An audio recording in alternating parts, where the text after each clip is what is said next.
Okay, we'll now proceed with our first motion, which is the motion to select counselors for the Executive Hiring Committee. President Ajak is the mover. Is there a seconder? Counselor Tan. President Ajak, you have the floor if you would like to speak. Does everyone understand what this committee is? It's pretty much just, actually, I don't think I do understand. I think you guys understand it. Perfect. Okay, perfect. If there are no questions, then I will take nominations from the floor. Yes, Counselor Howe, go ahead. I'd like to nominate Counselor Kermack. Okay, that is one. Are there any further? We need three. Yes, Counselor Tan. I'd like to nominate Counselor Gaddis. Okay, do we accept? Yes, thank you. Are there any further nominations? There needs to be one. Yes, Counselor Yukakos. Nominate myself. Okay, great. That is three. Are there any further? Great, that makes it so easy. Okay, so, I have to log back into Echo 360. 1 second. Is everyone kicked off or is everyone on? Okay, my bad.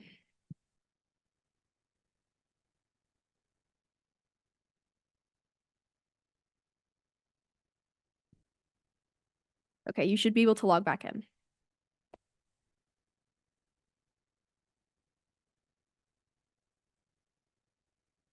Okay, and you should see motion 2 on your screen.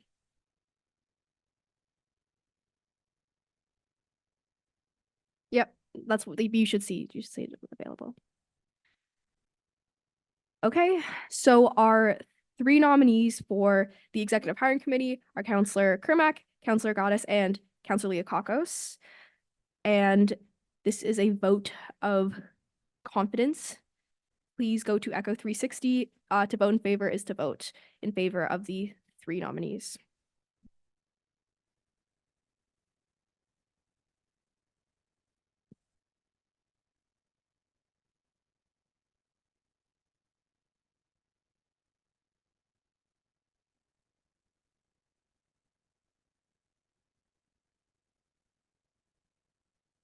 Okay, it's unanimous, so please give a round of applause to our three new members.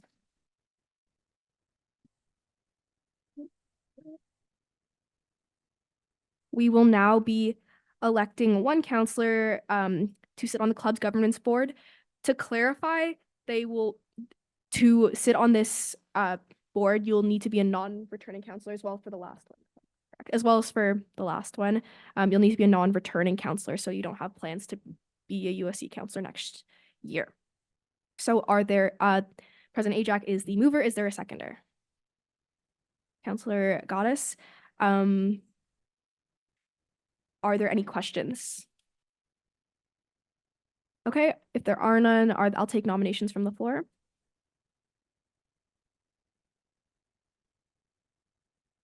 Yep, Counselor Sani.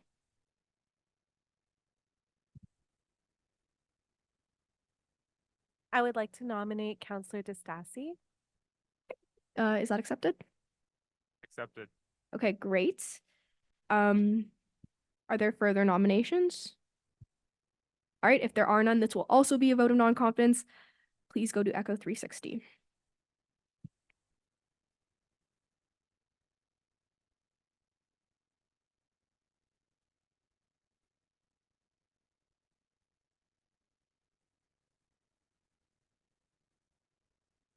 This also passes unanimously. Congratulations. We now move on to the election of counselors to the Purple Care Trustee Hiring Panel. This is also non-returning counselors, and we're looking for three here. Are there any President Ajak is the mover. Is there a seconder? Let's see. I don't remember your last name, Grace. Sorry. Oh, okay. Sorry. Are there questions? Okay, if there are none, I'll take nominations from the floor. Counselor Goddess. I'd like to nominate Counselor Tan. Okay. He accepts. Further nominations, 2 more at minimum. Counselor Sani. I'd like to nominate Counselor Chadda.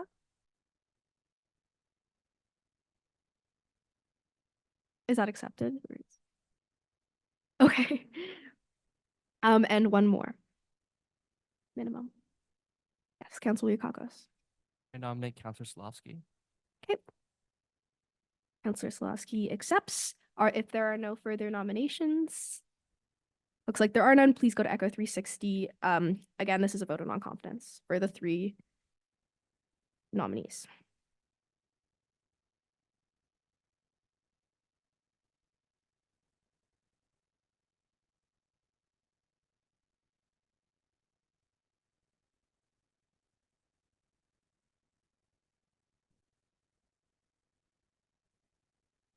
All right, this passes, though not unanimously. So we'll move on to our 5th motion, which is the election of counselors to the speaker hiring panel.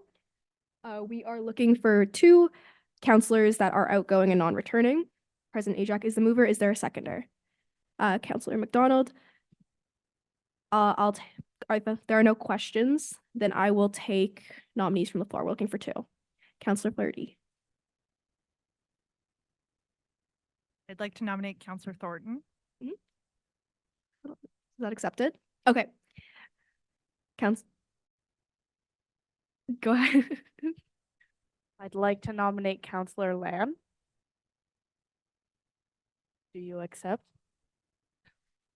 Yes. Okay. Are there further nominees?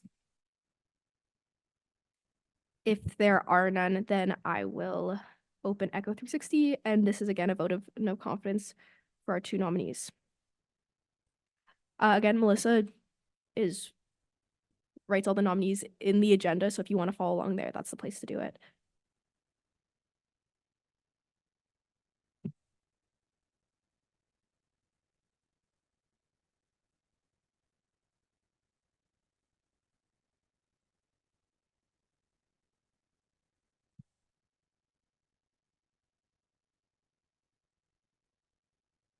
This motion passes unanimously.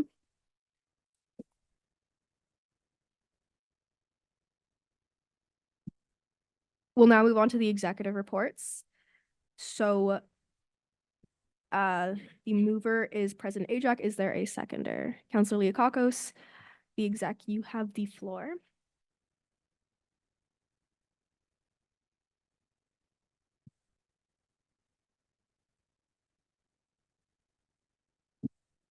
Hello, everybody. Let me just comment by saying how amazing those elections were. Nice, smooth, effective. I think we all want to get out of here fast, so great job. And congratulations to all the people that were recently elected. Okay, so I'll be quick here. Just so we can go fast. So in terms of the beginning of January, let me just start out. What do you have up there? Great. So you have the Brescia merger. So we have begun the dissolution process with the BUCSC with our legal team at Mackenzie Lake. So what that is pretty much we have extended our legal services to the team at the Brescia University Student Council, and we are helping them with their dissolution of the entire non-profit organization. So they're getting full support from us and our team over there. So it's great work that they're doing all around. I will have updates on what that looks like in the next couple months, but it's a very slow process dissolving a non-for-profit organization. So please be patient. So moving forward with the Brescia merger, the guiding principles for academic programming have been completed. All modules have been designated to their specific faculties and type, so major, minors, honors, etc. And we have begun the process for students to complete their ITR for the upcoming year. BUCSC clubs, again, you guys have heard this many times, but will be automatically ratified into the new year should they seek interest in moving to main campus, and stay tuned for more information on that in the following months. So moving forward to the EDI Strategic Plan Volume 17. So this is something done as an initiative of the Office of the EDI. It actually sparked with our amazing Vice Provost Opio Aloya. And so as I continue to sit on the EDID steering committee, some of the themes that we have identified are exclusion, racism, discrimination, and that continue to occur in our systems, policies, and practices and behaviors all across campus. So our big thing is here is identifying the accountability leads and some key strategic goals and actions to develop KPIs for strategic priorities. And then creating an integrated action framework to drive the collection and individual action towards embedding equity, inclusivity, and diversity all across campus. We're looking to launch this strategic plan in early to late May, so look out for that as well. So some fun things, and again, I'm gonna go really fast here because Meredith and everyone else are gonna speak a lot more on this. So some big things to look forward to. I don't know if you guys listened to Tim Hicks. We have just launched him for our Purple Boots, but I'll let Meredith speak more about that. And then we are doing another concert later the year, gonna dub it as Purple Fest. So other programming things that we're looking forward to in the month of February. So some mental health resource fairs, addiction awareness, eating disorder awareness, and then some events around Black History Month, and then State of the USC, which Tamsin will talk a little bit more about as well. And then some just general updates. I just spoke about the Bresh merger, but Western Senate has accepted the proposed merger, so it is now official. And I'm currently in the process of the F 2025 budget. That's something we have started within the organization and which will come to you guys sometime in the next couple of weeks. Meredith could speak more about this a little bit more, but we've done all the soft recruitment, and then mental health on campus. This is actually would be one that you all would be interested to hear. So wellness and well-being done out of student experience, and I'll let Maria speak more about this later if she would like to. They've increased the amount of staff that work in their office, meaning that they have expressed that they have 0 wait time for their mental health appointments. And I realize it's a really big advocacy item for a lot of people who run for elections. So that's a really big win potentially for a lot of people. So spread the word, and hopefully that it does keep up throughout the times. Cool. And so some wins, little shout out to an affiliate here. I attended Huron Ball. It was phenomenal. During the month of December, I signed 68 personalized holiday cards. Now, it doesn't sound like a lot, but my wrist would beg to differ. So, and then the last one I have, we all worked at the Spoke, and I now have a newfound respect for all those Spoke workers because I was at the cashier and that line just did not end for 4 hours straight. So, whew, and they do a lot of great work. So make sure to thank them next time you get a Spoke bagel. Okay, that's all I have. Any questions?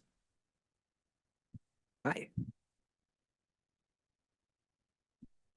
For the programs at Brescia that will become programs at Western, I believe for like Faculty of Health Sciences, for example, I think we're getting the food and nutrition program.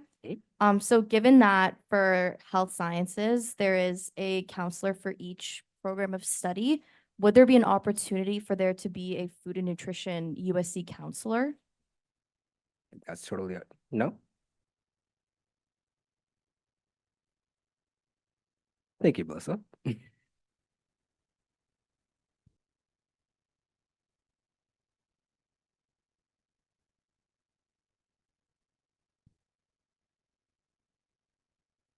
So it's a little more complicated because anything is possible as a council decision, but it would require amending the council composition procedure because the way it's currently set up is we actually don't categorize the associations under health sciences. It's 4 seats because it's a calculation based on how many students you have. So it depends on how many food nutrition students you end up having if you gain an extra seat. And if you don't, then health sciences needs to look we'll have to look internally at what that distribution looks like, or whoever's representing health science next year will need to look at amending the council composition procedure. So it's not a straightforward add, but the answer is it's possible.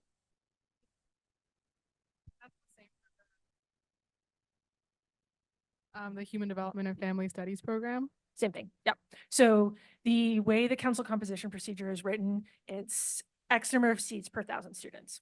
So if that's the case, though, does that mean that students in those programs can't run for a USC counselor position? So that depends on how the distribution by associations is set out by the health sciences constitution, not by any kind of USC policy. So for USC policy, we just say 4 seats. I actually don't know how long ago it was that they divided it into associations, but we respect that that's the way you've decided to organize it.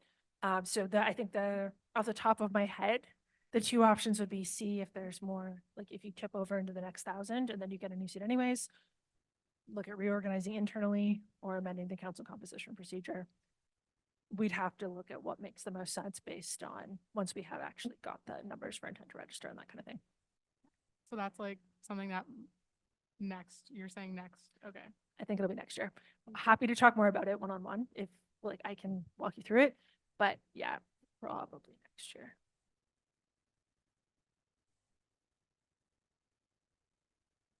Melissa saving the day as always. Okay, any more questions? Let's keep it moving.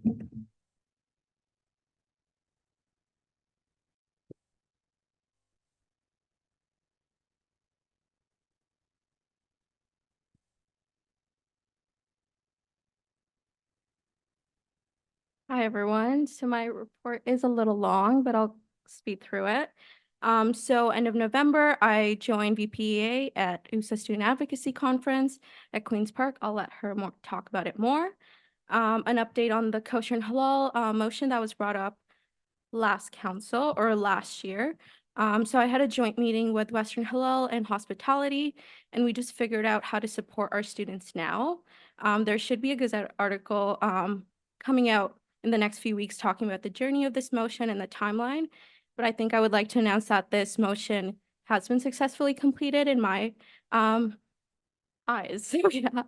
The next update is I attended the AI town hall led by Mark Daly. More in the future, I will be kind of putting that in the Slack if you would like to be involved in the process of advocating on policy. I think you saw how enthusiastic Mark is and how willing he is to work with students. And if you can go to those events and advocate, it's great for him as well. The next update is on Free the Dot.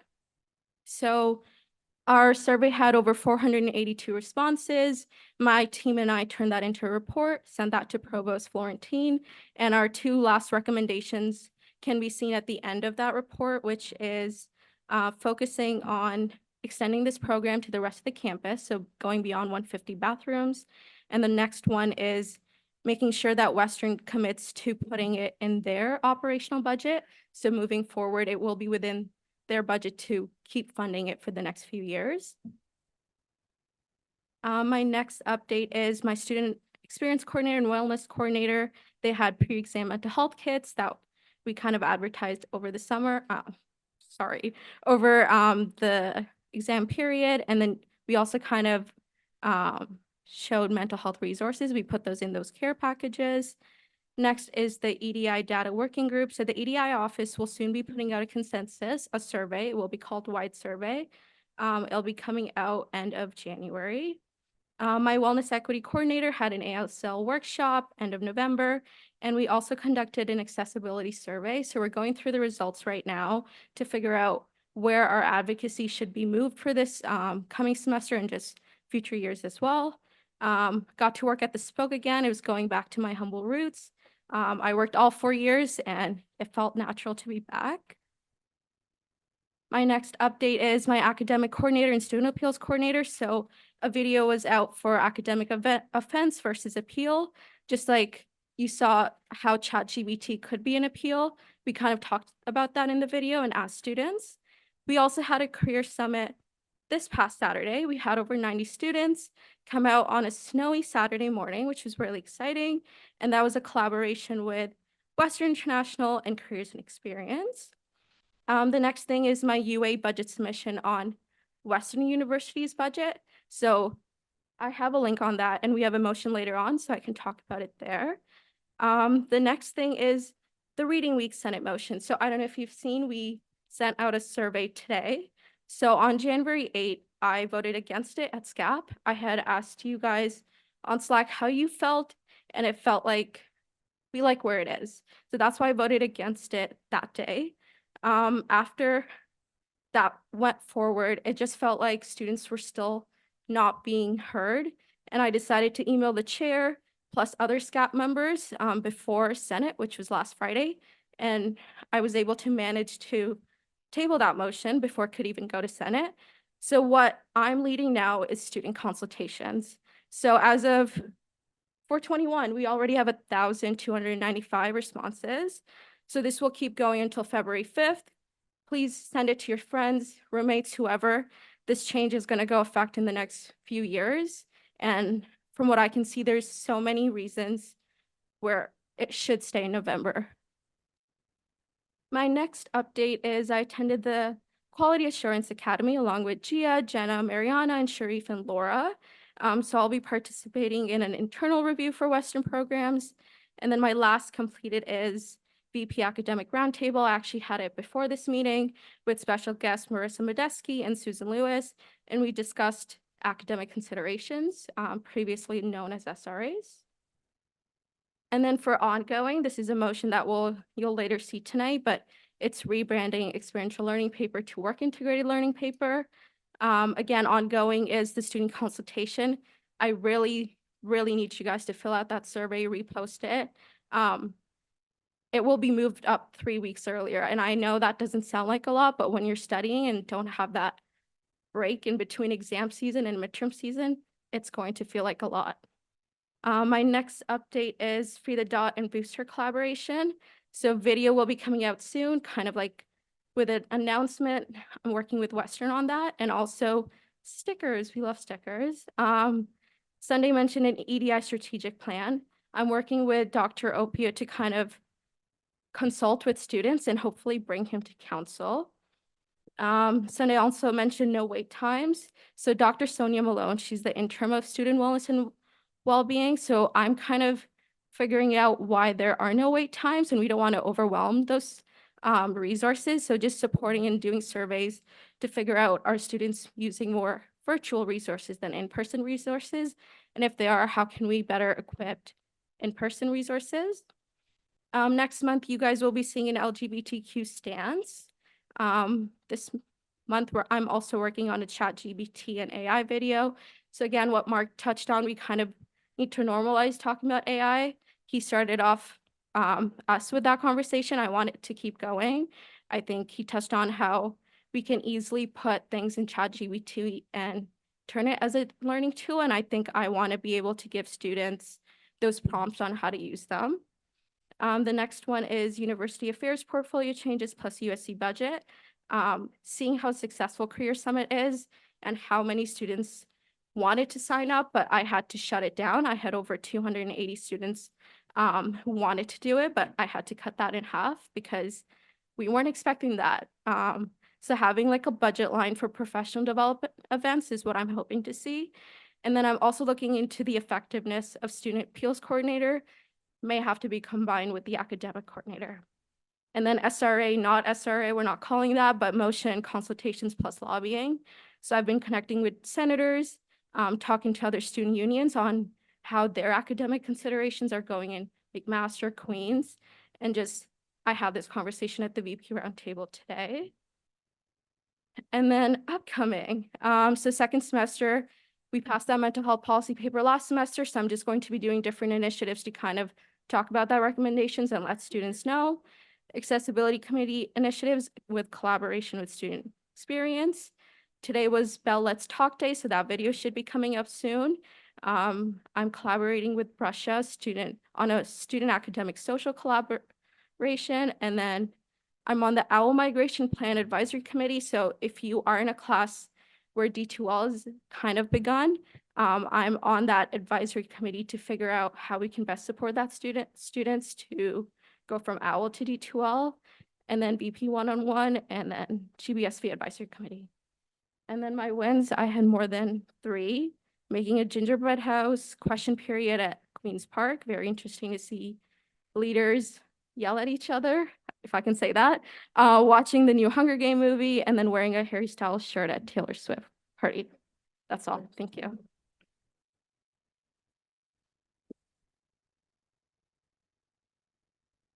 Any questions? Sorry, any questions? Yep.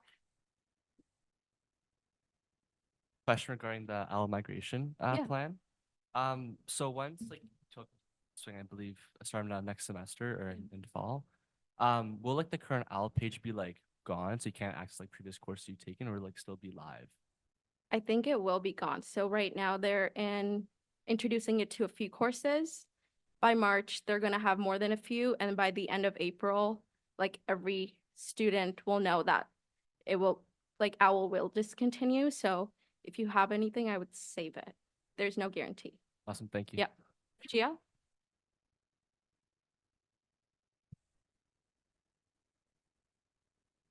So I'm currently in one of those OWL programs that's been like, sorry, the Bright Space programs or the D2L programs. How, I know you said you're on the advisory committee, so how exactly are you planning on getting feedback from students who are in?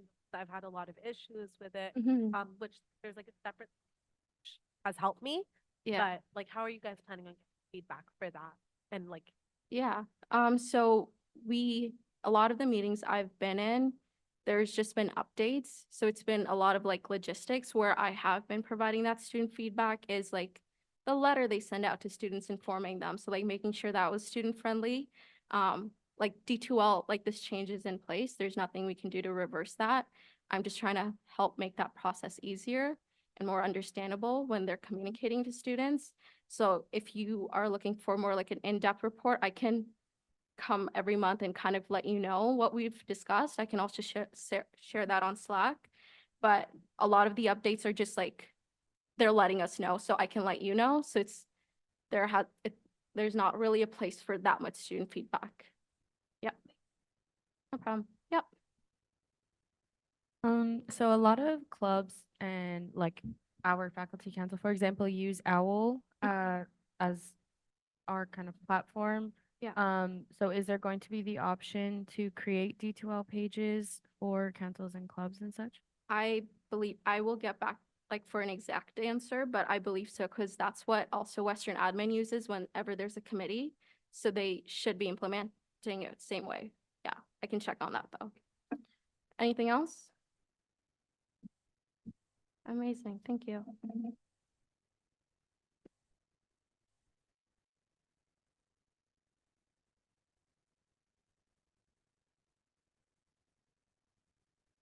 Hello. Feels like a long time since we've had a council meeting, so good to see everyone. So the last 8 weeks have been very busy, as they usually are for the EA portfolio in November, December, January. So the first two are federal and provincial ADVO weeks. So federal, I attended with my AVP as AVP EA. Overall, very much a success. The USC participated in 9 meetings total between myself and Anne, with members of all 3 major parties. And CASA as an organization, I was able to get a number more recently. It's around 85-ish meetings total.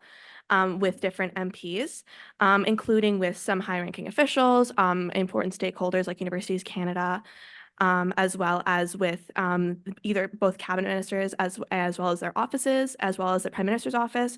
It's originally supposed to be with the Prime Minister himself, but that was the same day that there was the explosion at the border, so that was canceled pretty quickly. Provincial Advocacy Week was also a success. I attended with Maria, as she mentioned. The USC participated in about 10 meetings with members of all major parties.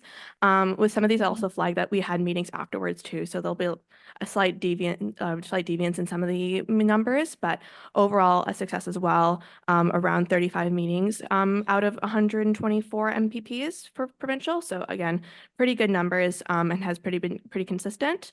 USA as an organization met with the parliamentary assistant for the Ministry of Colleges and Universities, was set to meet with the minister, but unfortunately she fell sick that day. So clearly all the advocacy organizations we are part of had not had good luck with high-ranking officials over our advocacy weeks, as well as several ministers and associate ministers. So really able to get all the advocacy priorities across.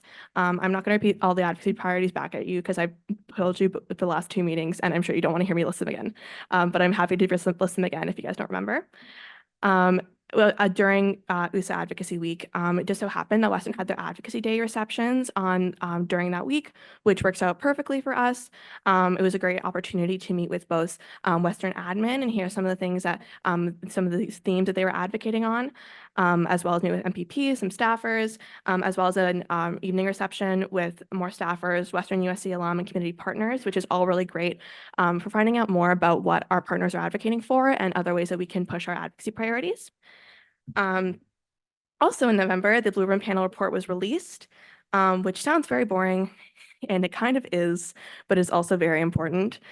So this is a report on the financial sustainability of the university sector in Ontario, and had lots of different recommendations, but 3 particular recommendations to track, and that myself and our staff has been tracking. The 3 major ones are increasing weighted grant units, which is the operating grants that universities receive, by 10%, and increasing them annually by CPI or by 2%, whichever is higher.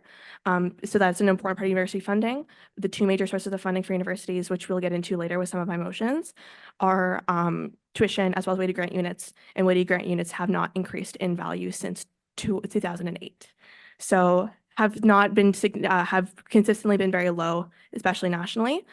Another one that I'm sure you will be interested to hear about, and you might have heard about in the news already, is lifting the tuition freeze and increasing domestic tuition by up to 5%, as well as tying it to CPI or 2% for each year afterwards, whichever is higher.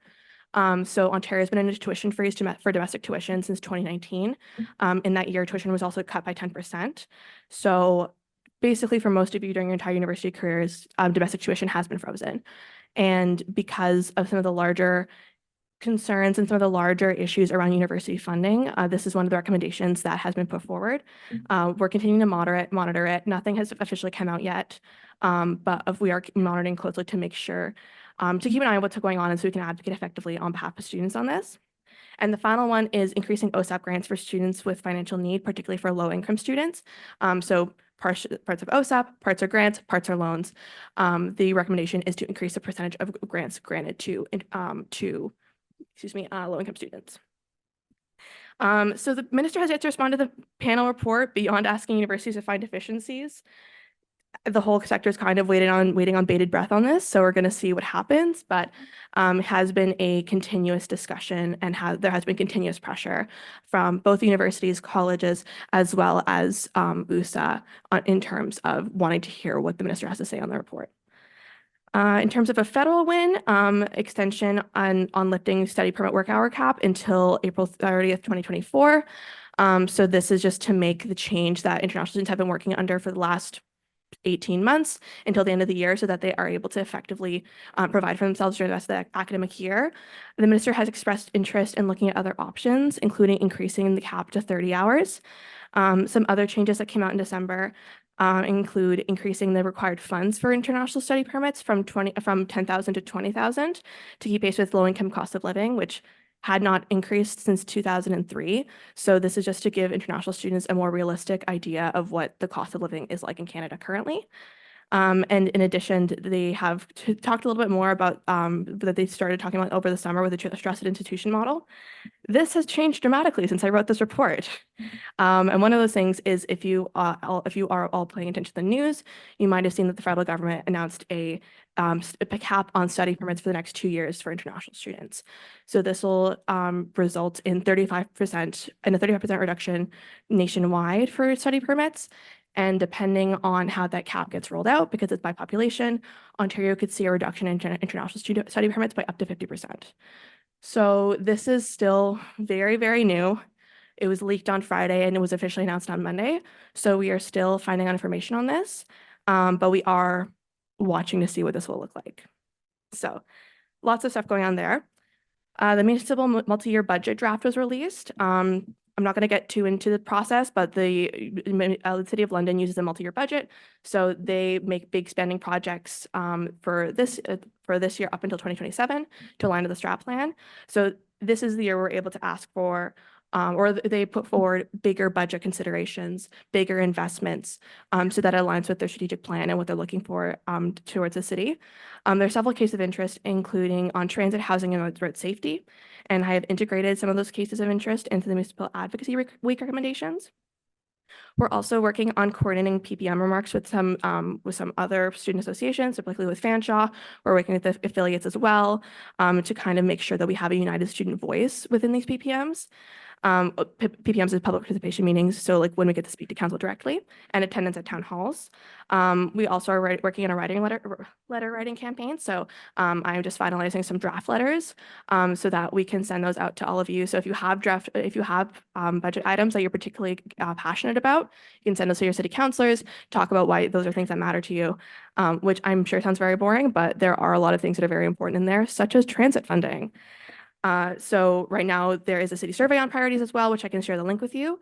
And the mayor tables his version of the budget February 1st, and it gets approved March 5th. So the next few weeks will include a lot of deliberations on the budget and really nailing down that budget to where the city councilors are looking to have their property taxes. I presented to the Standing Committee on Financial and Economic Affairs 2 weeks ago now, last week. But this is very exciting because I got to present on our budget submission for the provincial government directly. Supposed to do it in person in Chatham, but that was the day that all the snow came down. So it was a really good experience where I got to present to a multi-partisan committee talking about all the things that we already have approved here, such as removing interest on OSAP, gender-based violence prevention, housing, all those things, and was very well received by the committee. Out of the 3 presenters during my time slot, I got by far the most questions and the most interest in our presentation, which is very encouraging to see. And they were all very engaged. So hopefully we can push some of our priorities forward through that. Municipal Advocacy Week. So this is started last week and is continuing in the next few days. This year we're doing a joint week with Fanshawe and the affiliates as a way of kind of, again, showing some common ground and some common interest with other student associations in the city. And this was really, we got really good reception from counselors on this, of being able to have a united student voice advocating on behalf of 70,000 students instead of 35,000. So this was very well received. We've met with several city councilors. We'll be meeting with the mayor and other senior city staff over the next week or so to talk about the budget priorities that we're looking for, specifically on recommendations on transit, pedestrian and road safety, housing, as well as some community engagement things, again, aligned with the budget, as well as some other recommendations that are reflective of the roadmap. And again, have had very productive conversations overall, which is all I can ask for. And another one that I'm sure people will be very excited about is that Women in House applications are out, which is very exciting. Women in House is a really awesome program. I have never been a delegate personally, but several of our executive members have, Tamsin and Maria, and I know several councilors have as well. It's a great program. So if you know any women or gender diverse individuals who are interested in learning more about leadership, shadowing MPPs, doing professional development, all that fun stuff during reading week, pass the link around, tell them to apply. It's a great experience. I know a lot of people have a lot of affection for this program, so hope to see a lot of your applications. So ongoing things, Blue Room Panel Fallout, continue to monitor that. I'm also authoring the USC Gender-Based Violence and Prevention and Response paper. So continuing to work on that alongside my coordinator. Again, continue to work on the housing paper, especially as this is a file that continues to evolve. We're also beginning to draft the tuition and possibly sector sustainability paper, depending on how this motion goes later today, as well as beginning work on an USC review. This is something that is on our books to do every 2 years. We have not done it in quite a while, but is just being very reflective of our relationship with USA and to really consider how our relationship with USA can improve, how we can better work together. It's just very much part of a healthy corporate governance structure and healthy part of any relationship of giving critical feedback of how any coalition can better function. So working on that, as well as continuing municipal budget advocacy, speaking at the PPM next Monday, and continue to prep on Women in House. Tomorrow, Sun and I will be up bright and early for Sight of the City at 7:30 a.m. So wish us luck. Again, Women in House is coming up, prepping for USA General Assembly, making sure all of our delegates are prepped. USA will also be coming to campus next month, and we'll hopefully be giving a presentation to all of you about some of the work they do. And releasing of the provincial and federal budgets through February and March. So we'll have to see what happens there. Yeah. Any questions?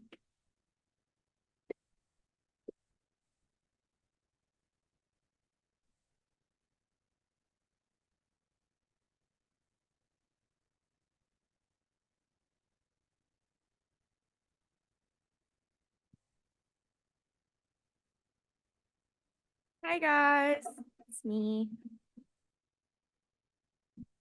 Okay, here are my updates. So firstly, I completed Vintage on Campus last semester.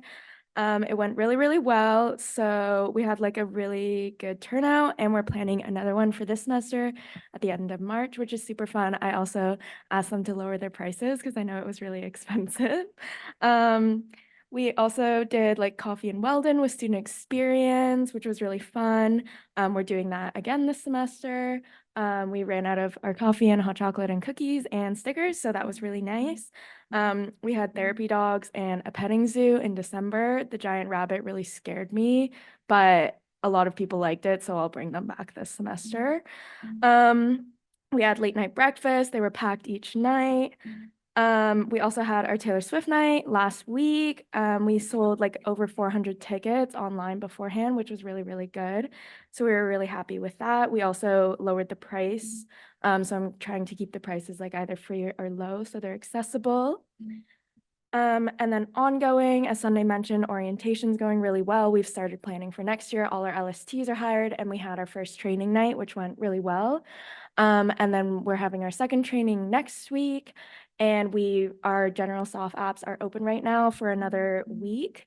So tell anybody you know to apply for that. All the constituencies are open for another week. So that's a really great opportunity. We're working hard. Some really exciting changes have been made within working group. One of the big ones is that sorry, softs, but programming will be going later this year, which is not fun for volunteers, but very fun for students because it'll give them more to do so they don't have to go to bed at 11 p.m. I've also been supporting my portfolio throughout the year. We have some exciting programming to look forward to. Enviro is going to be doing some really cool campaigns in the atrium. There will be a sexual wellness week around Valentine's Day with my health promo coordinator, and then my ethno coordinator has a lot going on, but one of the big ones is Black History Month. He'll be doing a lot for that. So look out for all of those things.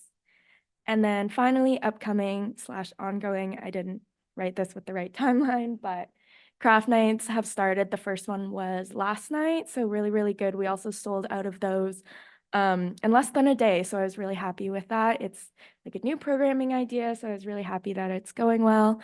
We tried to make the prices low again, so hopefully next year they'll do that as well. On Thursday, there's sex trivia, and it's free with I guess that's tomorrow, with Samantha Biddy. She's come here before. A lot of people really like her, and those events are always really busy. So if you want, come to that. And finally, as Sunday mentioned, we have Purple Boots coming up. So yeah, on February 10th, he's coming. Buy your tickets. Yay. Okay, that's me. Oh, my wins. Odd Burger opened in Central Spot, and I'm a vegan, so that's really exciting. We're past the winter solstice, which is really nice because I don't like how early it gets dark. And then I'm going to New York next month. Yay. Okay.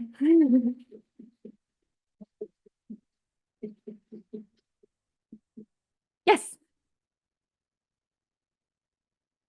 Hi, I know you've heard some stuff from the incoming health science heads off, but I just Yeah. wanted to ask, is there a reason that residents like the sophing contract is all year, but then like faculty soft contracts don't go all year?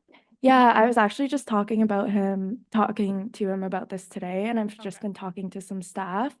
I think it's just always been that way, and I understand like softs want support, like especially LST wants support engaging softs like year round, which makes sense because like it's really hard to engage people. I think that it would just be a lot of logistics to try to keep track because a contract means like accountability. And I think that like for LSTs, it's like a really good leadership opportunity for them to work on engaging their teams. And then the other thing is that a lot of soft teams have really different cultures and expectations. And so it would be kind of hard to give like a contract that everybody signs that would make sense for all the teams. But we are looking into solutions right now and working on trying to see how we can support our LSTs and making sure that softs are like engaged with their first years and adding value to the program. Thank you. Yeah. So exciting. My first question. Yeah. Do you know how much later the programming is gonna go? I know different nights of a week, like Yeah. on school nights, it's like earlier, but do you know like generally what how long it's gonna shift backwards? So we aren't gonna go past 1 for sure. It's just more that, like, instead of having, like, because the idea before was that, like, the intensity levels would lower throughout the night. I think that we found that that didn't really work because they were, like, still amped up and ready to go. So, like, as we saw this year, they were, like, just hubbling around, like, MedSid or in the UCC, and they had nothing to do. That was, like, actually fun. So we aren't gonna go past 1, but it's just more that, like, high intensity programming can go till then instead of shutting that down at 11. So softs won't be home that much later because we still kept them for walk homes because first years were still out. It's just that they'll have more to do at that time, hopefully, is the idea. Yeah. But does that mean walk homes are gonna go later? And like kind of a follow-up to that, does that mean programming will start later in the morning to make sure that softs and first years are getting enough sleep and stuff? Yeah, so walk-homes probably will be a bit later, but we are hoping not too late because all-call was usually around 1:30 this year anyway, so we're hoping, like, probably by 2, but I'm not like, sure yet, but I am, like, working on getting later start times. I really wanted that for this year, but I'm also working on that for next year as well. Okay. Play.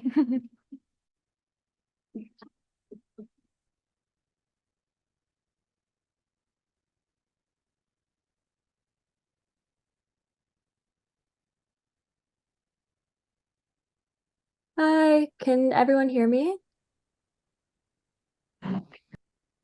Okay, perfect. Yes, we can hear you. Um, so for completed, we completed faculty food drives as well as some other food drives across the Western and also London community. So we were able to complete 7 food drives in December, which was amazing, and it was able to really stock up our food support space. So that was awesome. Also received grant approval from the Western Sustainability Impact Fund. So that was received both for Soap Stand, which is an environmental cheap option for detergent, dish soap, and hand soap. And then also a hydroponic library, which was a grant that was submitted on behalf of food support. My food support coordinator worked on this with her team. And students will be able to sign up their very own hydroponic kits through USC Food Support's request form, and they'll be able to state what they would like to grow based off of our inventory. And then they get to keep it for a certain amount of time and be able to grow some of their own food, which is really exciting. Housing is secured for the Early Outreach Conference as well. Relay for Life is officially being hosted at the Rec Center. So please sign up for Relay at the Rec. It's going to be really amazing. We also completed student services committee tours. We completed a couple unit tours, and we did exec at the Spoke, which was really fun. I was a barista for 6 years before having this job, so it was great to get to do that again for a little bit. For ongoing, I've begun my final report with my AVP.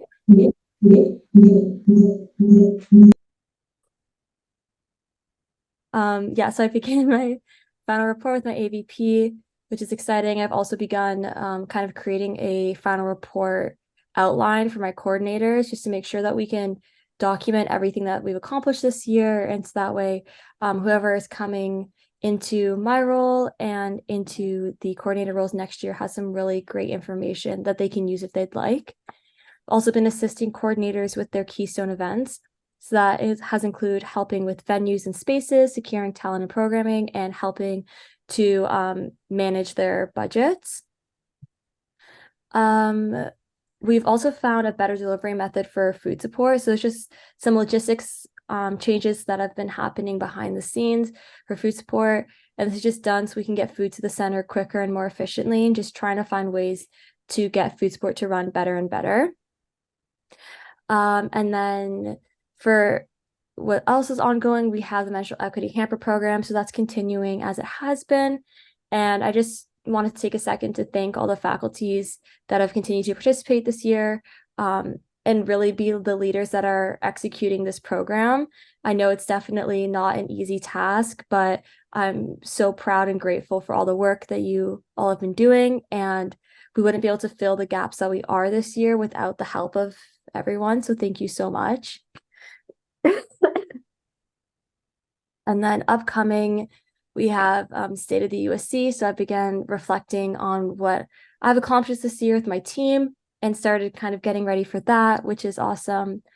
And excitingly, there are plans to open up walk-ins again for food support services. So now that we've found some better logistical solutions for food support, we're able to move quicker as a service. We're planning to reopen food support for walk-ins within the next couple of weeks. So we don't have an exact date. It's going to be early February. So keep an eye out. It's going to be posted on Food Support's Instagram once we have the date finalized. Club's Governance Board hiring is going to start up within the next month or so, which will be really exciting.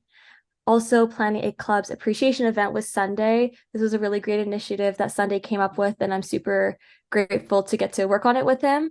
So we're going to be doing an event at the Wave for club presidents just to show appreciation for the work that they do and really get the chance to highlight them as student leaders for a night.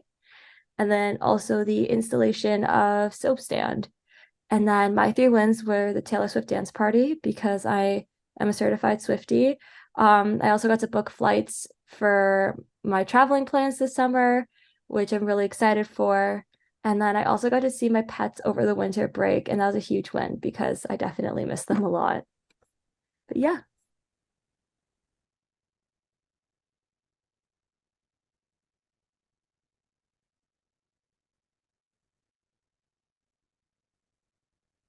Bianca, looks like we have a question, so we'll take that. Hi, Bianca.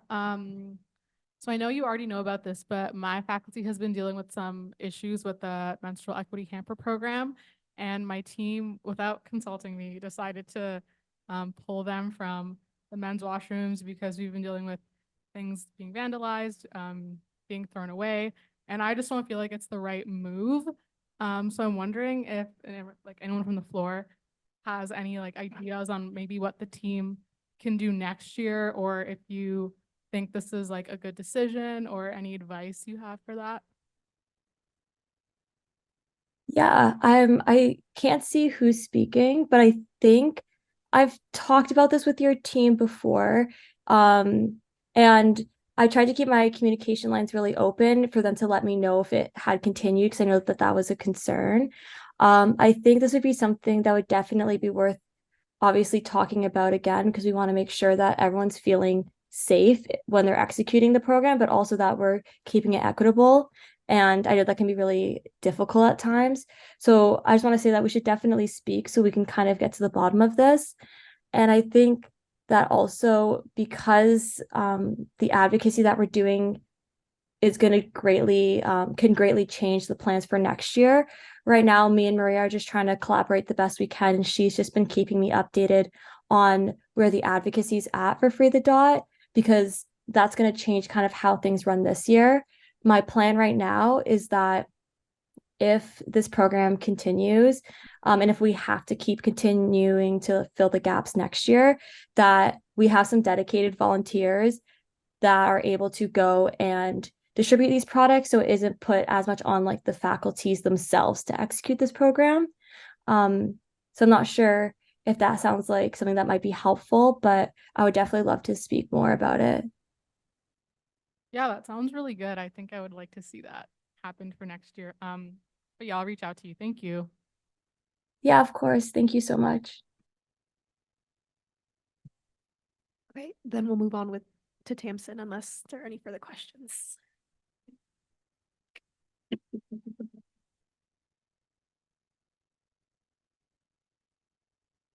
I'm going to make this so quick. I also forgot a lot of what we did before the break. But completed We have a bunch of USC Voice stories that went out, and we have some more coming. So keep an eye out for those. It's a great way to see kind of like the behind the scenes of the USC. We also had the exec spoke takeover. That was so fun. Me and Maria go way back, and we actually first met at the spoke in her first year and my second year. So it was nice to be there again, and we were able to raise money for food support services. I also took a week off in December, which was so exciting. And I did nothing. Ongoing, working on the VPCPA changes I've proposed in the presentation, consulting with senior staff, past alumni, current executives, talking through like how we can kind of make things better. Building out a transition plan, so start on transition and what that looks like, and also prepare for this council meeting. I'm really nervous. Housing campaign, I'm looking for my campaign coordinator, Monsi, to do kind of like a housing rights, very, very short campaign online. We also have a video street style talk video on sustainability and waste management coming up. And as part of that, we're also going to have a game on our app about waste management.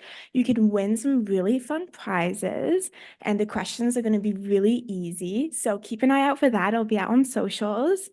I've also been working with Emily and staff to kind of strategize and produce the campaign for the upcoming CASA referendum. Yeah. And then upcoming USC in the Wild. I'm working on that with my coordinator, Sophie. We do have a date that's set, but the whole point is that it's a surprise. We're kind of just in the wild. So you'll have to see what that looks like. VP 101 is going to come up on February 2nd. That's next Friday. Sign-ups are going to come out this end of week and into the weekend. So if you know anyone who's interested in being a VP or who wants to learn more about what we do every day, come stop by. Lunch will be included. Say the USC is coming up February 8th. Really fun. There will be a bar this year. So very exciting. And then there's going to be a Radio Western at the Spoke Executive Edition on February 27th. Each of the execs get 20 minutes to play our favorite music. Beware, but I highly encourage you guys to come down to the Spoke, grab a beer, and watch us play our absolutely amazing music. My wins, as you can see, I photoshopped myself into my new car. I got a new car, which I'm so excited about. It's my favorite color. It's green. Also a manual, which I don't know how to drive, but hopefully by next week I do. Was so happy to be looking at the Spoke again. I missed it. And I'm also just really happy to be back and be with students and be with you guys and be at this job. So thanks, y'all.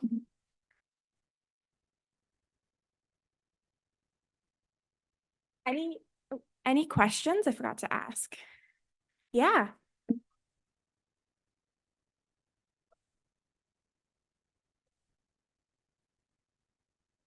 Oh, Mike. Sorry, would you just mind providing more information on USC in the wild? Yeah, so not too much because it's supposed to be kind of like a wild USC in the wild, but but pretty much like it's almost like a small little initiative where we kind of put the USC in places where it normally usually isn't. So we go outside of the UCC and we kind of interact with students in different buildings. They did something similar last year and it was really fun. And we just get to talk to students and give away bagel vouchers. So it's a good time. Yeah, stay tuned for when that happens. You might get a free bagel. Okay, thank you. For the state of the USC, will we be reached out to if we're expected to announce anything? Yes, you will. Okay. We're just waiting to meet with the Elections Governance Committee, but you'll be notified. Great question, actually. Any other ones? Awesome. Thanks, guys.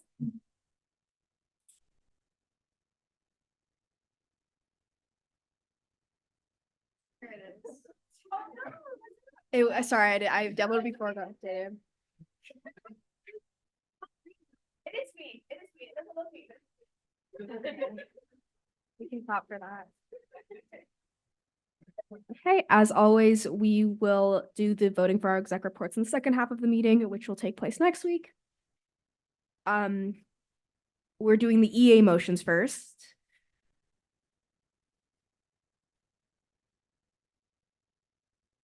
So the first will be the motion to ratify the Municipal Advocacy Week recommendations. Is there President Ajak is the mover. Is there a seconder? Counselor Kermack? President Ajak, you have the floor if you'd like to speak on this. I just want to highlight that it's 9:30, so let's move fast with these. Okay, are there any questions? Does anybody, okay, I was gonna offer to read them, but they're also in the agenda once again. Are there any points of debate or amendments to be made?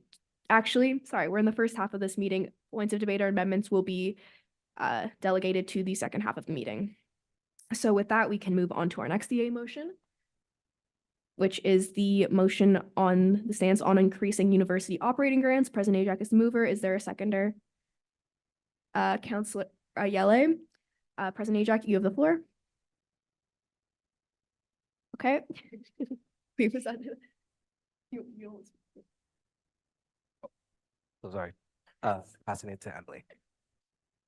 Okay, so this is a little bit what I alluded to in my report.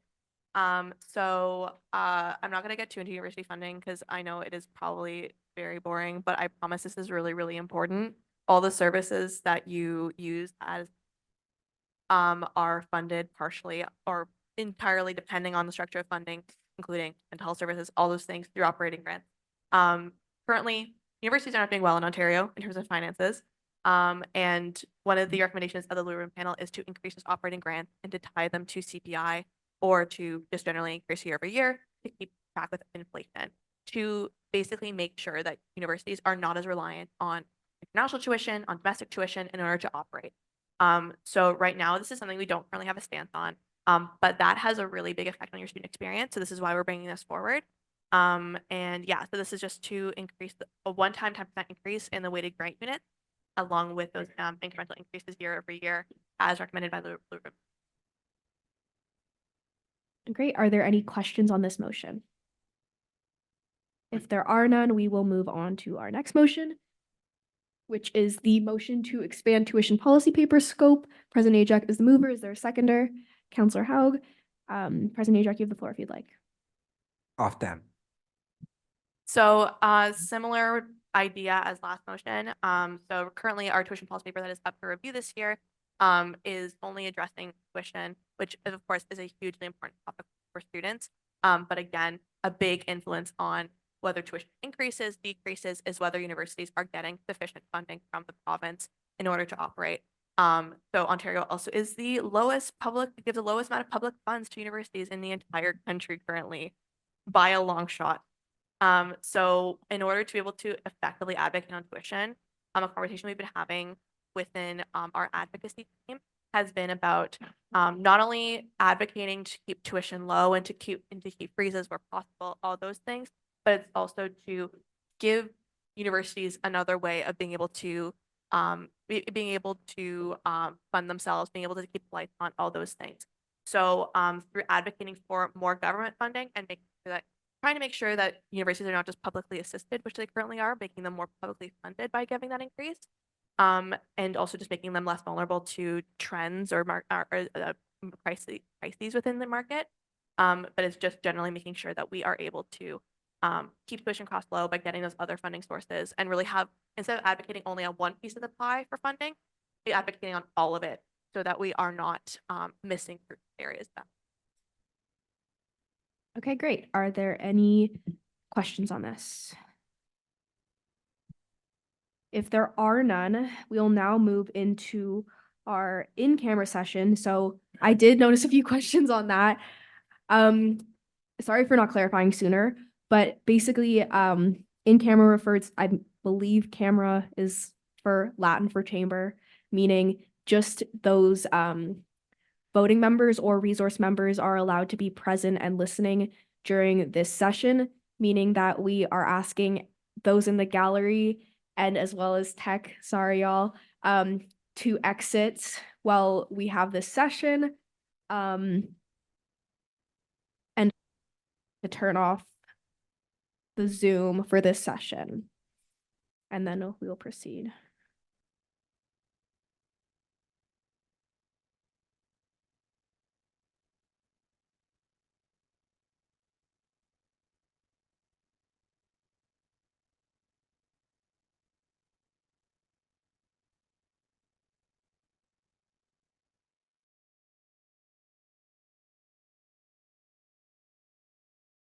Counselor Flirty. Counselor Leokakos, you have the floor if you would like to speak. I'll pass my speaking rights to Maria. So I kind of put this in my budget report. So what this budget submission does, it gives what or the student voice on what we would like to see on their operational budget.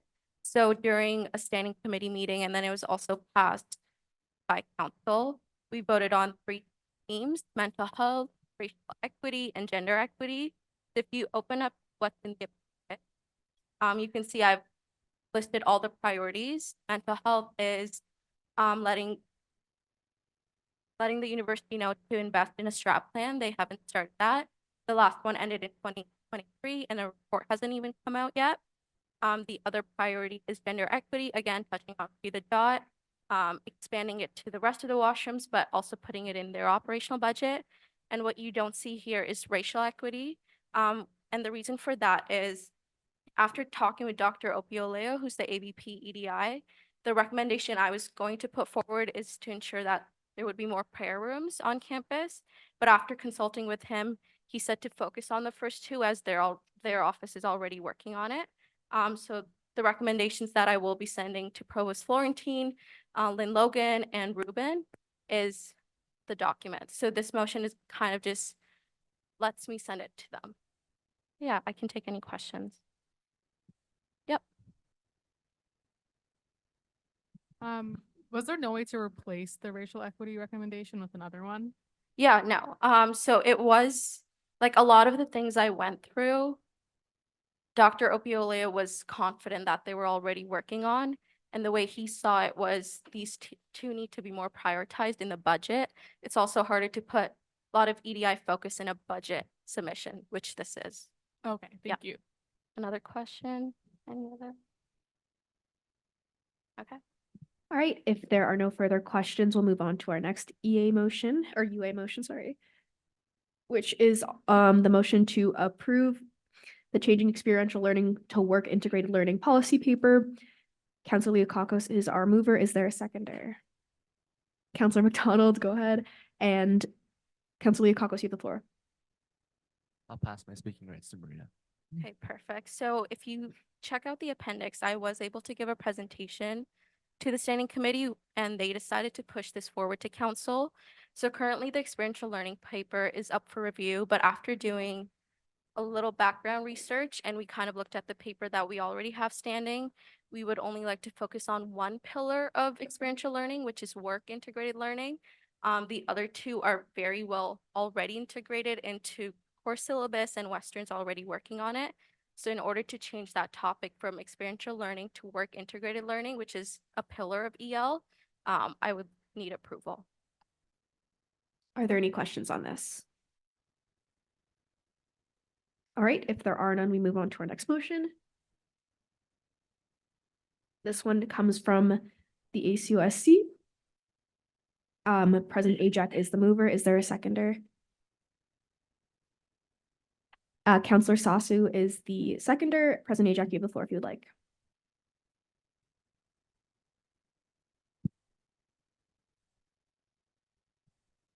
Okay, I'll explain this one super quick.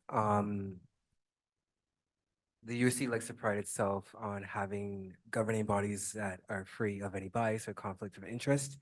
So one of the things that we have done, this proposed amendment, is to highlight that fact. What's happening here is we are just adding I don't want to say like cooling off period for individuals who are seeking to run for an executive officer. So for the same reason why you don't see members like myself and the executive running for the position again, is because we have that cooling off period embedded within our bylaws. So what we're doing here is creating that same clause for individuals who sit on the board of directors. You can imagine the conflict of interest if a board chair, for example, were to run for USC president. They would have extensive knowledge of the organization. So we're just adding a little bit of a cooling off period so they have to wait about 2 semesters before they can run again for an elected position. Questions on this?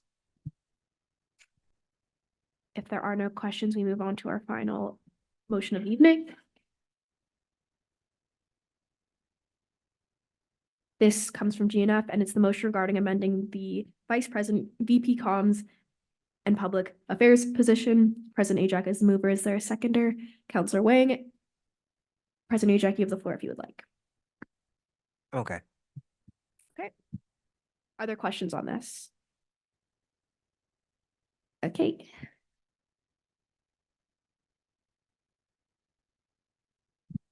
Bella, Yeah. we have to vote for it. Oh, is this today we have to? Yeah. Got it. So are there questions? I'll read it. Are there questions on this? If there are no questions, are there any points of debate or amendments to be? Okay. I don't think we can do turning. We can. And then we have to, I'll make a new turning point for next week. Okay, got it. Yep. Okay, 1 second. Put it with motion 9.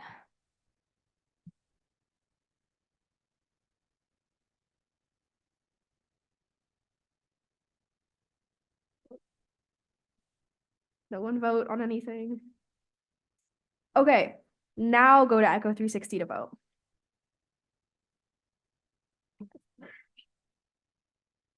Okay, good.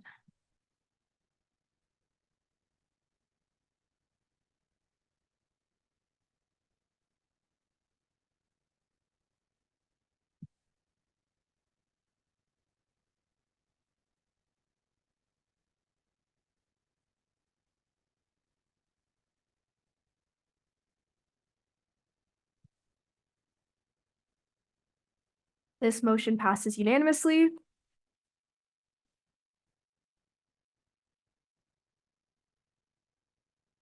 Counselor Leokakos. Everyone forgets to say it. You have to say what you. Motion to adjourn. Okay, Counselor Ayala will second. Are there any objections to terminating this meeting and re-adjourning next week at 7 p.m., January 31st? All right, if there are none, I will see you next week. Everyone got up.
So we're going to begin with a presentation from Western Libraries, but seeing as it's not on the agenda, what I'm gonna do is I'm going to ask council for a motion to suspend Robert's rules for this particular presentation so we can have it in the first thing. I need a 2/3 majority to do that. So please raise your placard if you're in favor of having the Western Library presentation at this time.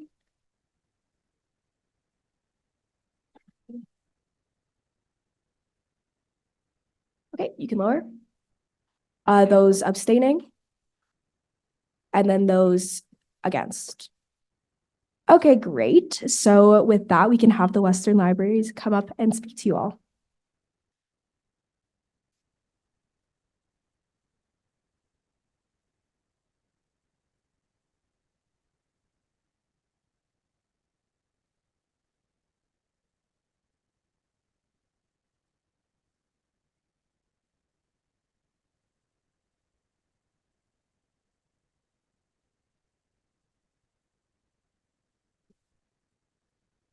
All right. Hi, everyone. Thanks for having us. I am Emily Carlisle Johnston. I'm a research and scholarly communication librarian here at Western Libraries.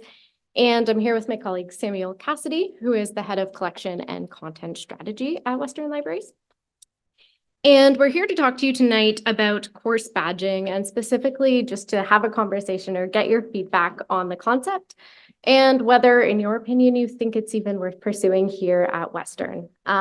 I will caveat that by saying we haven't gotten any further than this presentation tonight. So our goal really is just to put feelers out there and see whether you as students think that this is something that's important or a priority.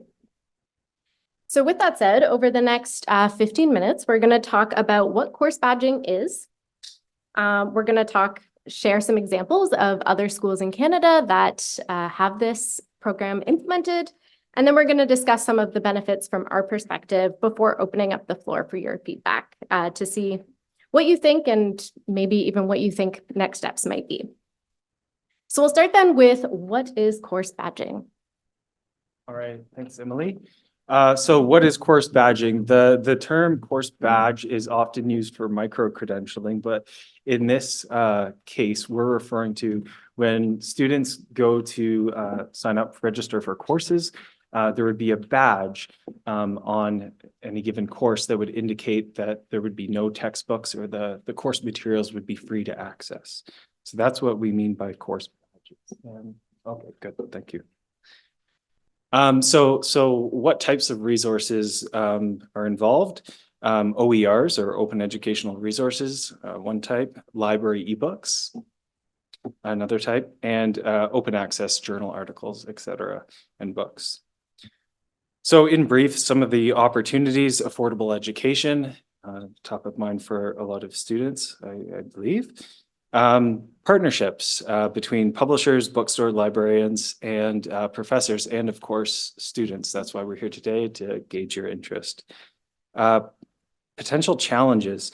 Has anyone ever experienced what we call an e-textbook, or a textbook where you have to buy an access code, license an access code, right? Yeah, almost everyone, right? It's a growing trend in the industry, which it prevents libraries from acquiring those books, and it also incurs more cost for students. And it undercuts the used textbook market as well.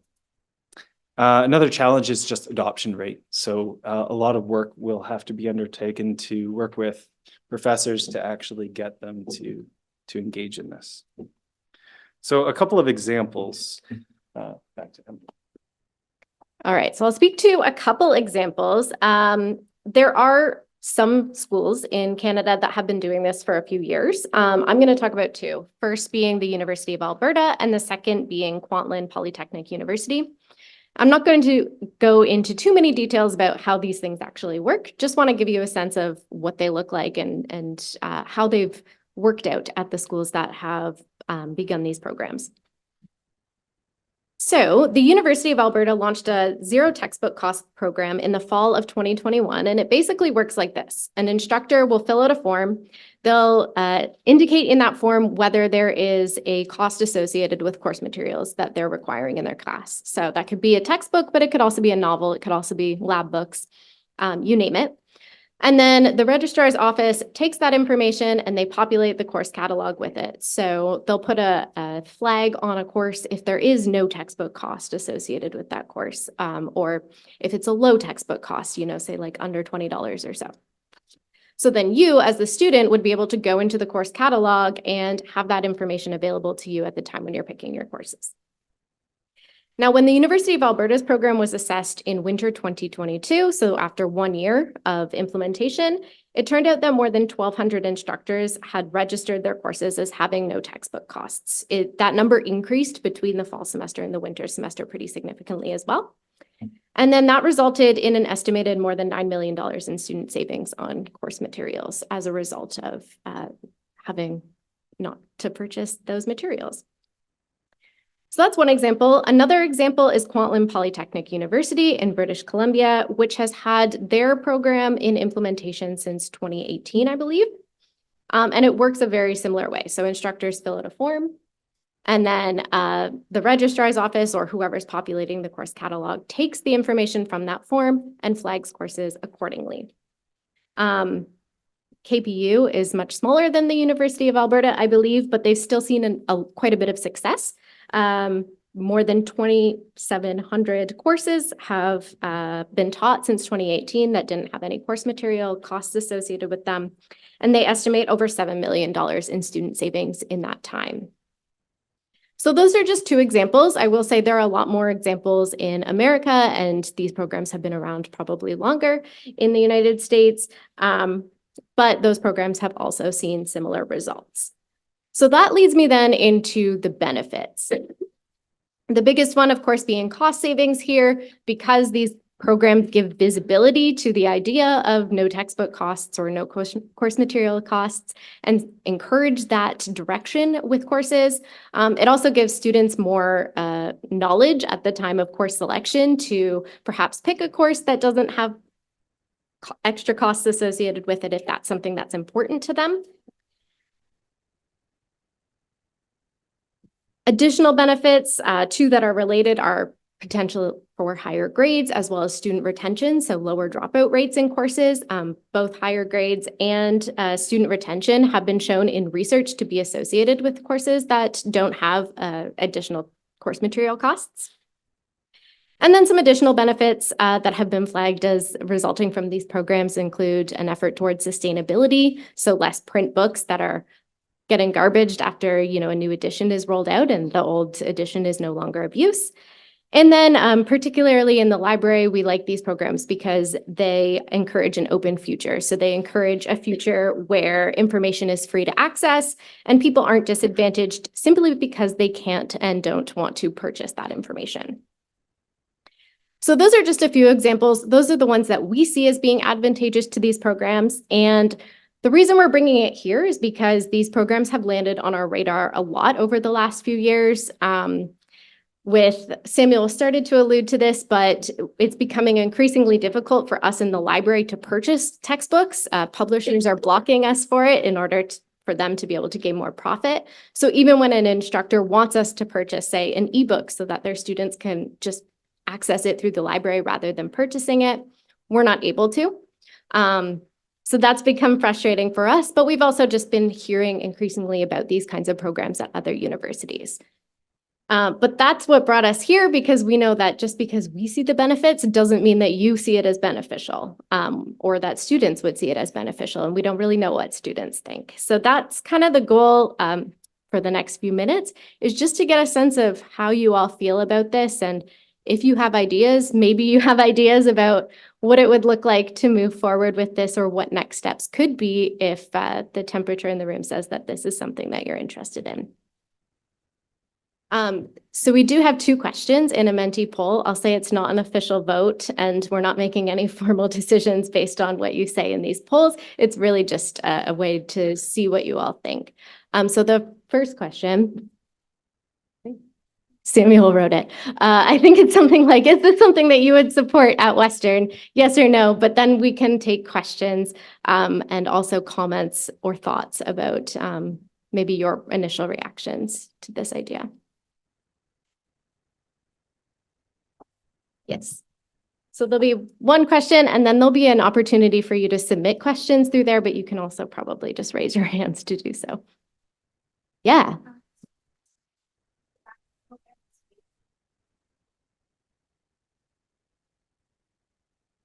Yeah, that's exactly it. It would. So there's probably already courses. I know that actually that there are courses at Western that don't require course materials, but there isn't currently a way to know that at the time when you register for a course. So this would make it more visible, but also I think allow for an opportunity to heighten communications about that, and also to increase supports for instructors who might be looking for alternatives. So I think the first reason for it is exactly what you said, but then there's secondary ways that it might, bring more traction. Yeah, go ahead. I just had a question for courses where textbooks are mandatory for exams, because I took two courses where I have to use the textbook during the exams in order to be able to solve the questions. like, would this be something that could be like addressed with course badging? Or is that just like, or is course badging just labeling which courses require a textbook? I think it's the latter, but I think, again, it could provide an opportunity to bring more conversation to exactly the issue that you just said. I'm not sure that there's any way that it could, yeah, I think we'd have to go into university policy to change the first though. Yeah. What's the like primary argument against course badging? I don't know. Okay. Does anybody in the room have thoughts? Because we're also welcome to hear, like, if you think that this is a bad idea or you think that there is an argument against it. I think that's what we're open to hearing as well. This isn't necessarily an argument against it, but I feel like the one thing that could like stop this is the fact that like Western just changed the student center like last year or the year before. So I think they're still like working on the website to make it easier to use because let's be honest here, most people don't know how to use the student center. So yeah, I feel like something like this would take a little bit more time. So like unless like Western can add this to the progression sheets rather than to the website itself, like other than that, or maybe on the academic calendar instead, while they figure out how to use the website, because you're probably going to be told, oh, we still have to figure out how to use the website. So maybe ask them, oh, if we can't do it on the website, maybe we can do it on the academic calendar. Yeah, I think like the technical logistics behind it are probably that we'd probably have a bit of a battle ahead of us. But I think that's also why it's important to know if this is something that students even want, to see if it's worth going into that effort. Were there other arguments against it? So while I think this is valuable, and we haven't really talked about it this year on council, but last year we talked a lot about like OERs, like open educational resources. One thing I would say that could be not necessarily something against it, but if a course is mandatory anyways, it wouldn't really be of critical importance to also say whether it costs money to get the textbook or not. For example, 2257, as social science counselors, like everyone is in 2257, whether they're going to Ivy or they're staying in BMOS. So I would say that the one, not misuse of money, but there would be no reason to fund course like tagging on a course that's mandatory for your degree. So, I mean, I think it would be a little bit more complex to identify what courses are mandatory anyways that also do have priced textbooks. But I would say that when you're moving into third and fourth year courses, as you have more options, I think this is incredibly valuable because, you know, myself and other people I know will look out for courses that do not require a paid textbook. So, yeah. I think that's a good point. So like whether it's tagged or not, students don't have a choice. Exactly. Yeah, it's kind of a false choice. Thanks for that. Just had a quick question. For just wondering, so one of the benefits was higher grades. What was the rationale behind the correlation between higher grades and if the textbook is expensive or not? I think the correlation there has been shown to be students having access to the information that they need, right? So if they don't purchase a book because they can't afford it or they don't want to, or they're using a previous edition, they may not have all of the answers that they need in order to, you know, do well on an exam, study well. So it's correlation hasn't been shown in research to be a causation, and I think that that's an important point, but that was the connection. And same with student, I think student retention was the other point there, and it's, I think that's been similar, but also sometimes students drop courses if, you know, they can't afford the textbook, so they pick a different course. All right, thank you. Thanks. Thank you for your presentation. I just had a quick question. I think it's a really good initiative having course badging. I just kind of want to know what's like faculty's incentive to like make textbooks or their materials like zero cost. Yeah, that's a good question. And I think that if we were to take this to faculty, we would have a lot more research to do to be able to present an effective case to them. So you've raised a good point. Do you have any thoughts on that, Samuel?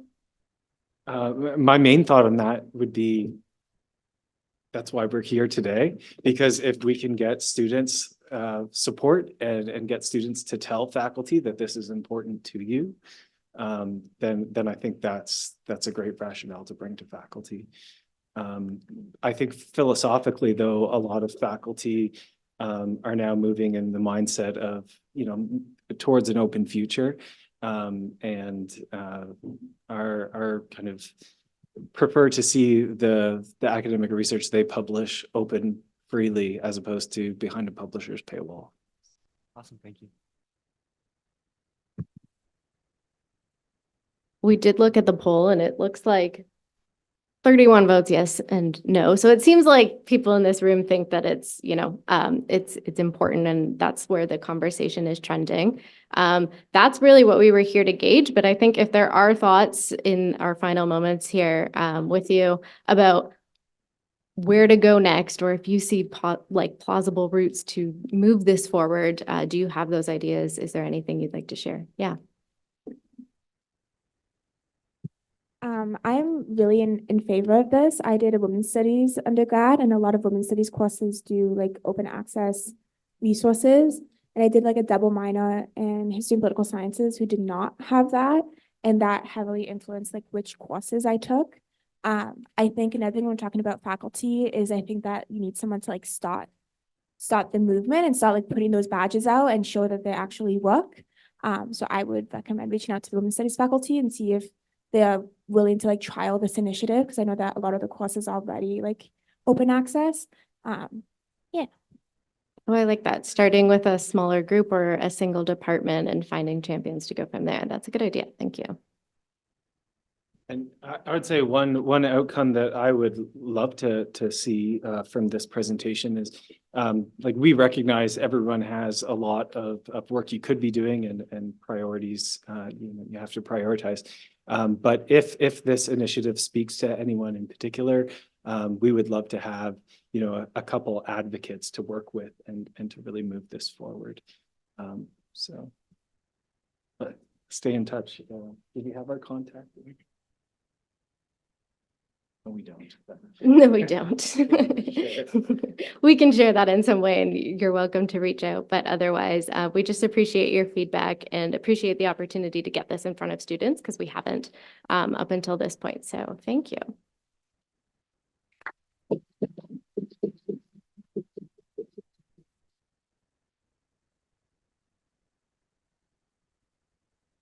Okay, and with that, we'll resume with our agenda items. Our first is the election of USA Spring General Assembly delegates. I didn't get a mover for this last meeting, so is there a mover? Or I believe President Ajak is the mover, and then our seconder will, sorry, what's your? Elma Graby. Okay. Councilor Elma Graby, and we will proceed with speeches from our candidates. They will have 2 minutes each to speak.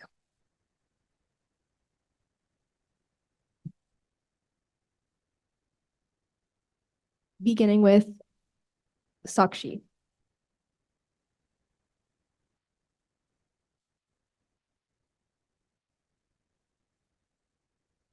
Sure. Cool.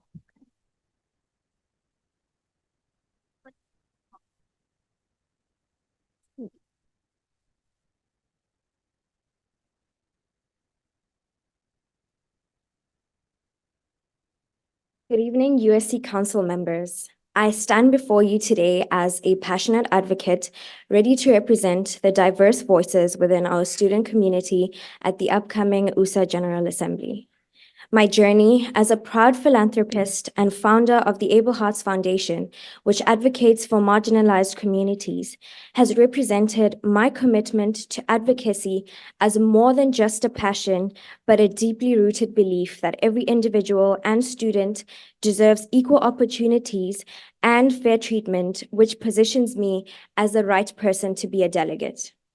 As a member of a racialized visible minority group and a third culture individual of Indian origin raised in Botswana, Africa, my diverse background provides a rich perspective that reflects the varied experiences within the student population. This diversity is an asset in understanding and addressing the unique challenges faced by different student groups and more specifically, international students.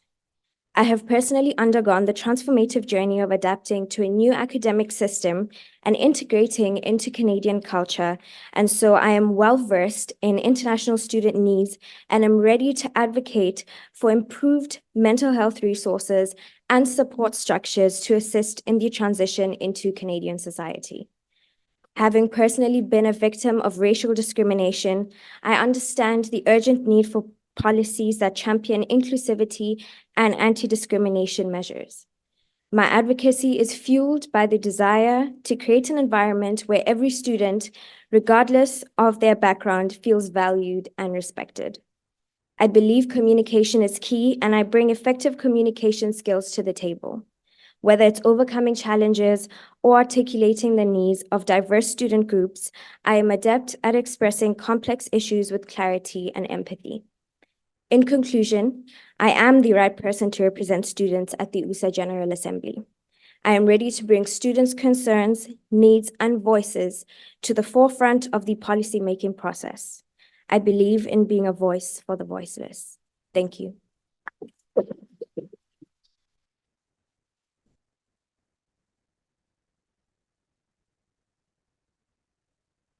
We'll now hear from Anna.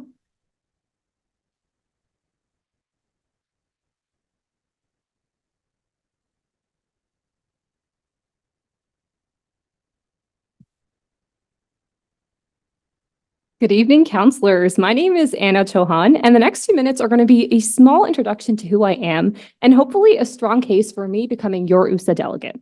But before you cast your vote, here are some things you should know about me. 1, I'm incredibly proud to be a student at Western, and rightfully so. I believe we have one of the most passionate, diverse, capable, and enthusiastic student bodies in all of Ontario. To represent this amazing group and bring their voice and vision to the provincial level would be a true honor. The second thing is that I'm an incredibly honest person. I believe in real talk and real actions, especially in a world where everything is about clout, title, and labels. I strive to take every role I'm given seriously. I show up even when things are difficult. It's how I dealt with bullies as a kid, and it's how I deal with my problems as an adult now. I never fret from a challenge, and that's just who I am. The third thing is I have real experience in an elected role. As someone who ran and held the position of student equity lead at my regional school board, I understand what it means and what it takes to fill a position of this caliber. I represented over 200,000 students and worked with superintendents, board trustees, and people far more mature and experienced than me, which allowed me to hone the decorum of speaking to people in positions of power and communicating my opinions with grace and tact. The fourth and final thing you should know about me is that I love meeting new people, if you can't already tell. My friends have always said I have this unique ability to bring people together and spark connection, and I try to bring this synergy with me everywhere I go. To end off, becoming an USA delegate would give me the honor of serving my school and is an exciting new chapter that would allow me to take my advocacy to places where meaningful change can happen. Thank you so much for your time, counselors. And once again, my name is Anna Chauhan, and I hope I can count on your vote.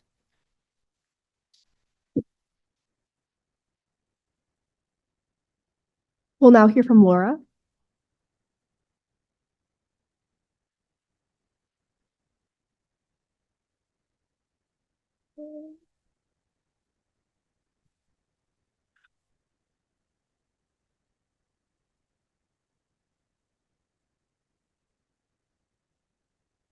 Hi, everyone. My name is Laura Danier, and I'm one of your USA delegate candidates. Sorry, I'm losing my voice a bit today, so I'm going to be a bit quiet. So throughout my university experience, I found that my desire to be involved with the Western community has been greater and greater. So I would be very honored to represent Western and enhance the student experience. I think I make a great USA delegate candidate because of my personal experiences with the papers that will be discussed, such as the gender-based violence, prevention and response, the religious and racialized topics, and the international students. For example, in my first year, I was in MedCit in 2021, where there were various incidents related to sexualized, sexualized violence. So there were lots of precautions that we had to take to stay safe because of a very serious and scary situation. And in addition, towards the racialized and religious topics, There's been, even on campus, various scenarios where there has been conflicts, and I even have firsthand experience with that, so I understand how important it is to feel safe and welcome in your community. And for the international students, I have volunteered several times with the Western International and in the peer guide program, which gave me a great opportunity to communicate with international students and exchange students where they have voiced concerns of what they wish that they had here at Western. And I think this resonates with other students in post-secondary institutions as well. So I greatly appreciate your time and your consideration. Thank you.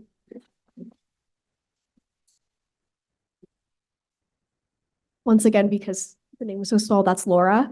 And then we will now hear from Sherry.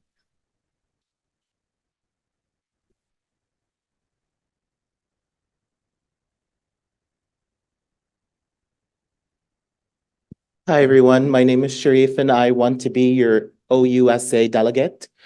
A little background about me. I am a racialized and a religious student and a former international student, but enough about that. But I want to tell you why I should be your delegate.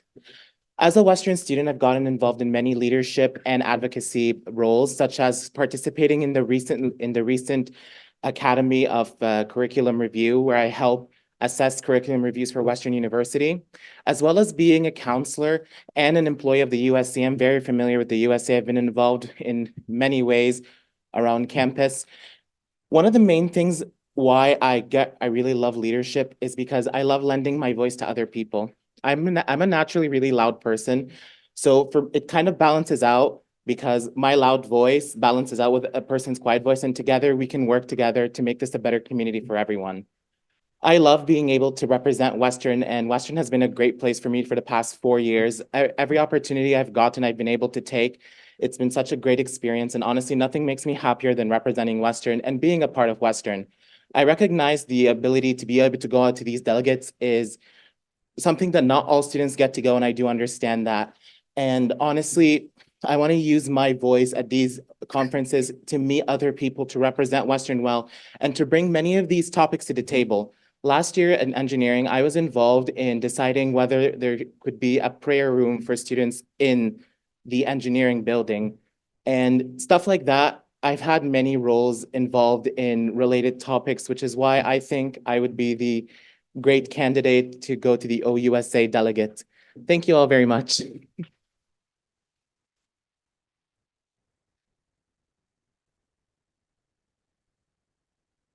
We'll now hear from Manuela.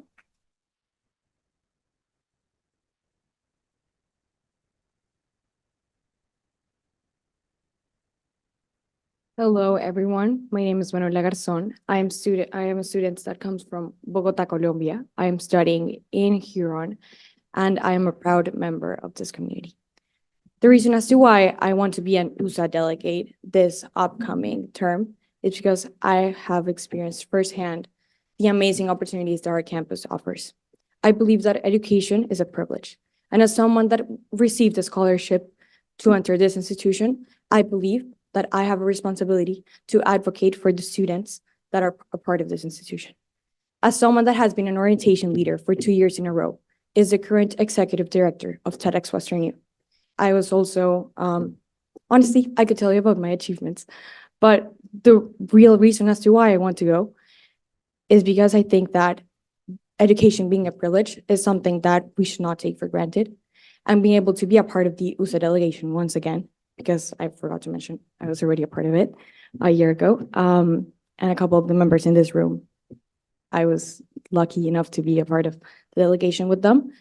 I believe that it's an amazing opportunity to showcase your voice. As an international student, I believe that beyond being able to speak to you in English or hablar en español, I can truly advocate and talk about the things that matter to me, matter to my friends, matter to my frosh, matter to my parents as people that are paying for this very expensive but amazing institution. So yeah, thank you so much for having this space for us, allowing us to be a part of USA. And if you haven't already, we are also looking to get into CASA or CASA. I started in Spanish, sorry. So yeah, thank you.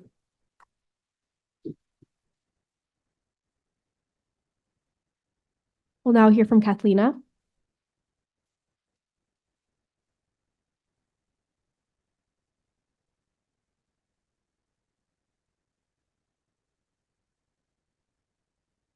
Hi, guys. I know I was here 2 weeks ago, but I am here now running for USA delegate for the spring GA. So I went to USA last year. I think I learned a lot.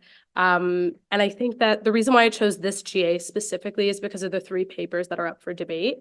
So for me, in terms of the gender-based violence policy and prevention paper, I'm currently working with Tracy Isaacs, who is the special advisor to Alan Shepard on gender-based violence. And I'm looking at Western's policies from a decolonial and feminist lens and seeing how we can better the supports for not only survivors, but preventative measures to ensure that there are proper deterrents to sexual violence on campus. It's something that's really important to me. And I really want to leverage the research that I am conducting right now and broadening that to other schools.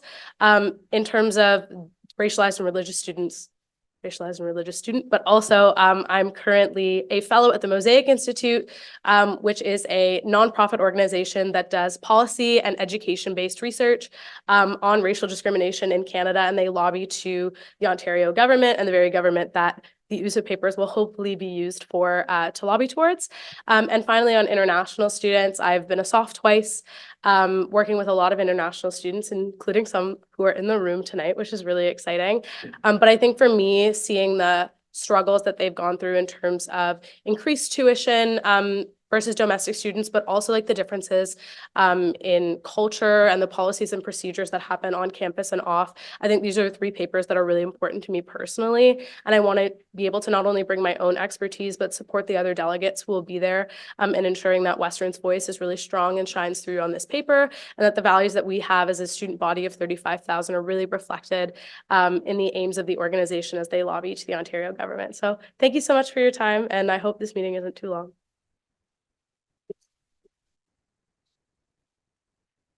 Next, we'll have Jenna.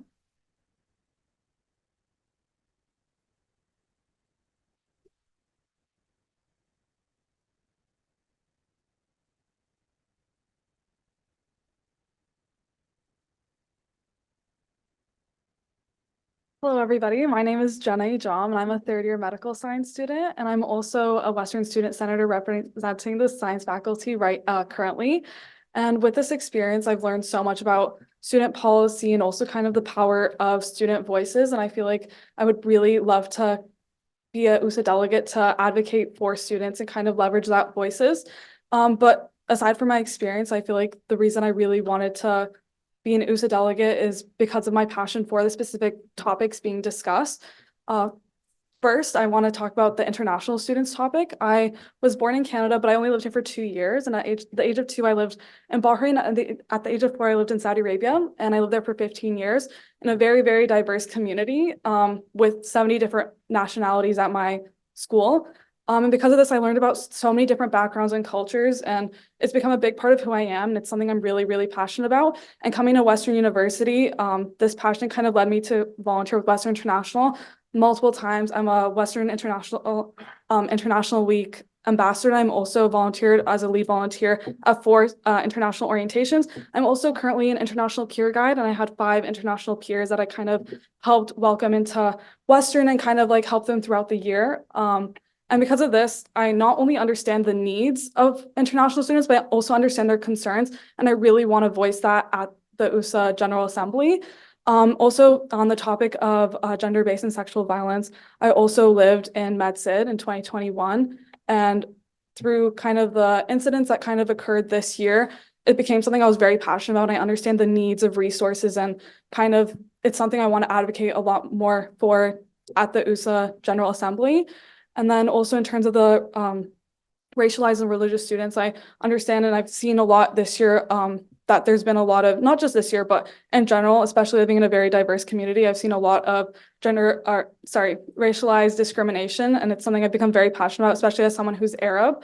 I've seen that a lot. So I thank you for your consideration, and thank you for your time.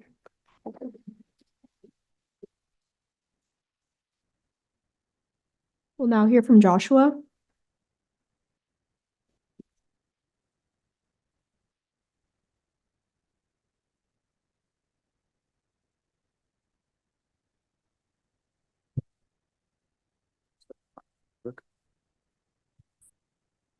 Hello, everyone. My name is Joshua Kogatek Fowler. I am a fourth-year student pursuing an honor specialization in political science and a major in history. And I'd like to be your USA delegate due to my experience both in political science as well as in my extracurricular life. I see USA as an intensely important aspect of the student experience. And being the son of an international student who started his undergrad when I was 6 with very little outside help, and finished his doctorate right here at Western when I was 17, the issues that face international students especially are something I hold very near and dear to my heart. In terms of my background and experience, over the summer, I had the opportunity to be an intern in the field of public affairs, where I gained an intense understanding of how policy gets written, how it gets lobbied for, and how you need to make appeals to politicians in order for them to accept them. And then secondly, most recently, I was made vice president of diplomacy for the Youth Atlantic Treaty Association of Canada. This is something where we're working with international partners on behalf of NATO. Most recently, I helped put together a delegation that's currently in Turkey for a conference dealing with energy security in the Black Sea. And I feel that these, among my many other background extracurriculars, give me a strength that I believe will be good for this role. So what do I bring that's special to the table? Firstly, I have an understanding of what needs to be put into a paper to appeal to the incentives of the politicians as well as to gain their interest, knowing what's their either ideological, personal, or ethical concerns with a paper, and making it clear and concise as much as possible so that it appeals to them. And secondly, breaking down the exact laws behind the policy. This is something I gained over my internship over the summer. Oftentimes, if you don't look into the exact laws that govern a specific policy, you can find a lot of issues that a politician may see that you simply don't. And I think knowing that really brings a lot of strength to the table when you when you make a policy paper or lobby. So with that, I would like to thank you very much for your time, and I hope that you will select me as a USA delegate. Thank you very much.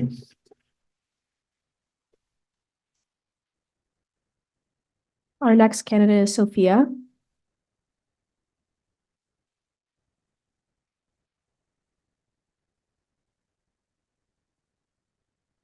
It's Sophie, but it's okay. No worries. Okay, hi everyone. My name's Sophie and I'm currently a third-year business student. Now I'm here because I have a passion for student government. This started when I was on the Social Science Students Council in my first and second year and has only grown as my time as a USC coordinator and as a residence education advisor. In these roles, I've been able to identify student concerns and needs and plan different programs to address them. But something that I really want to explore further is the idea of being able to take a more proactive stance and tackle these same issues through the lens of advocacy and policy. As a delegate, I would love to learn more about policy, specifically for policy papers that are about issues that are of so high importance to me and what reshaping that looks like. Now, as a residence education advisor, I've supported students through various GBV cases, which is something that is very important to me and to Western Housing and is a continuous learning process that I really want to build upon. I also currently sit on the EDID committee, and I feel so privileged to be able to say that because I know that that means I have a seat on the table and I'm able to advocate for the voices of marginalized students, such as racialized students like myself, as well as international students, and be part of conversations that shape the lives of students.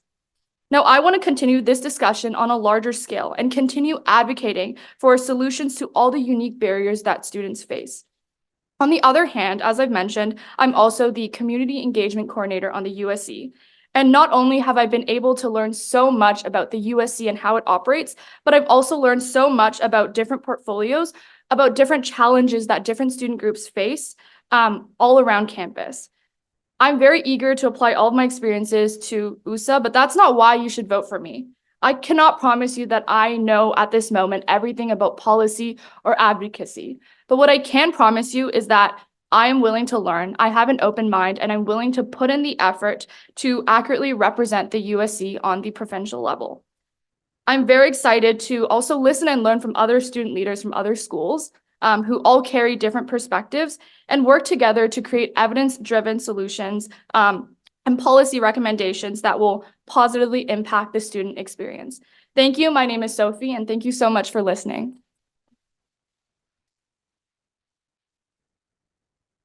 Our next candidate is Siddharth.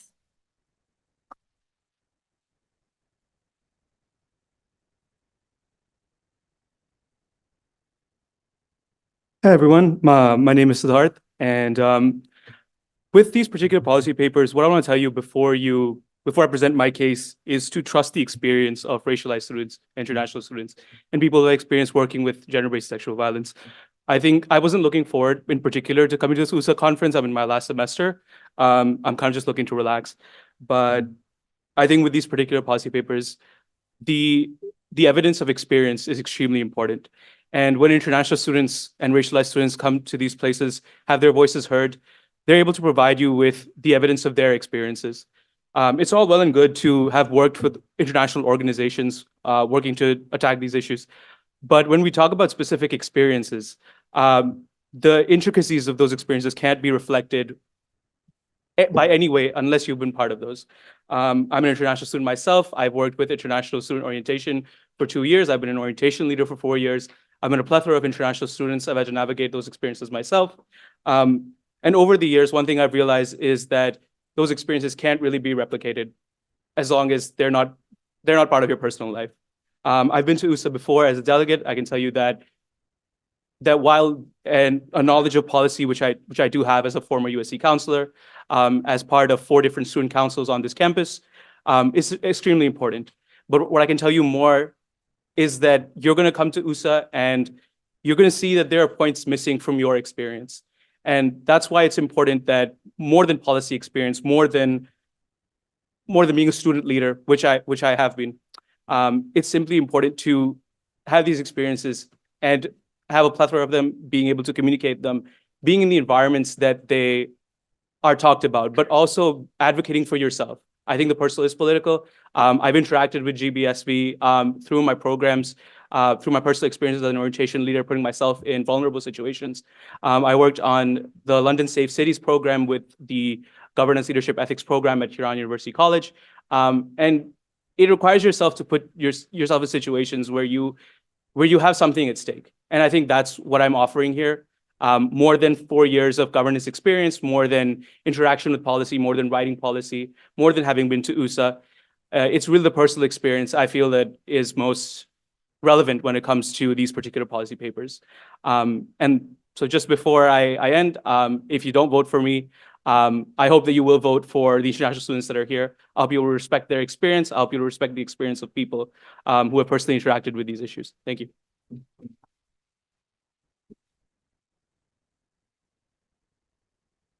The point solution has disconnected. That's fine. Our next candidate is Griffin.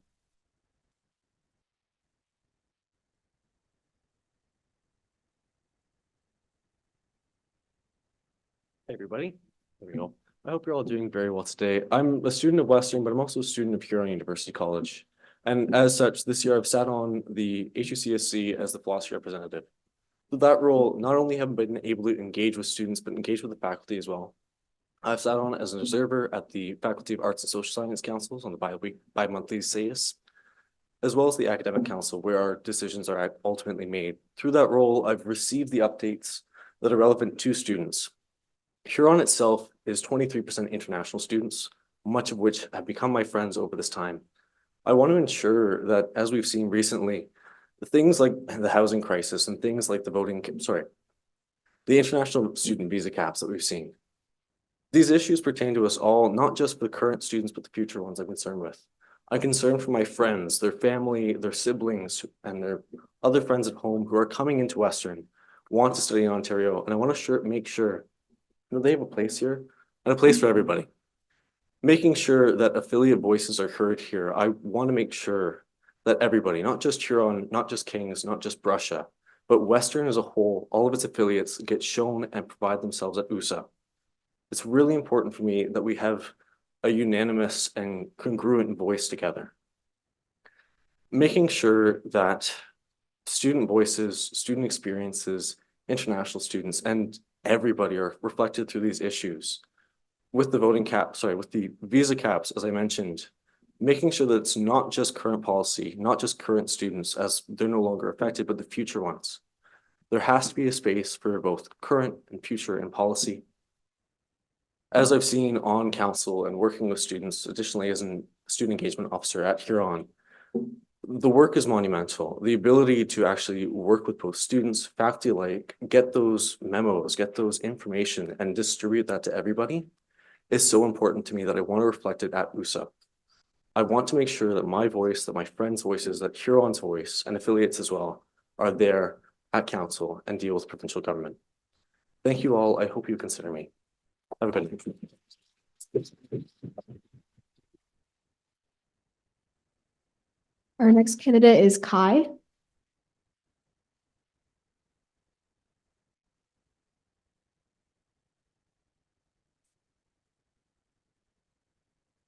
Okay. Yeah. Okay, then our next candidate will be Mahima.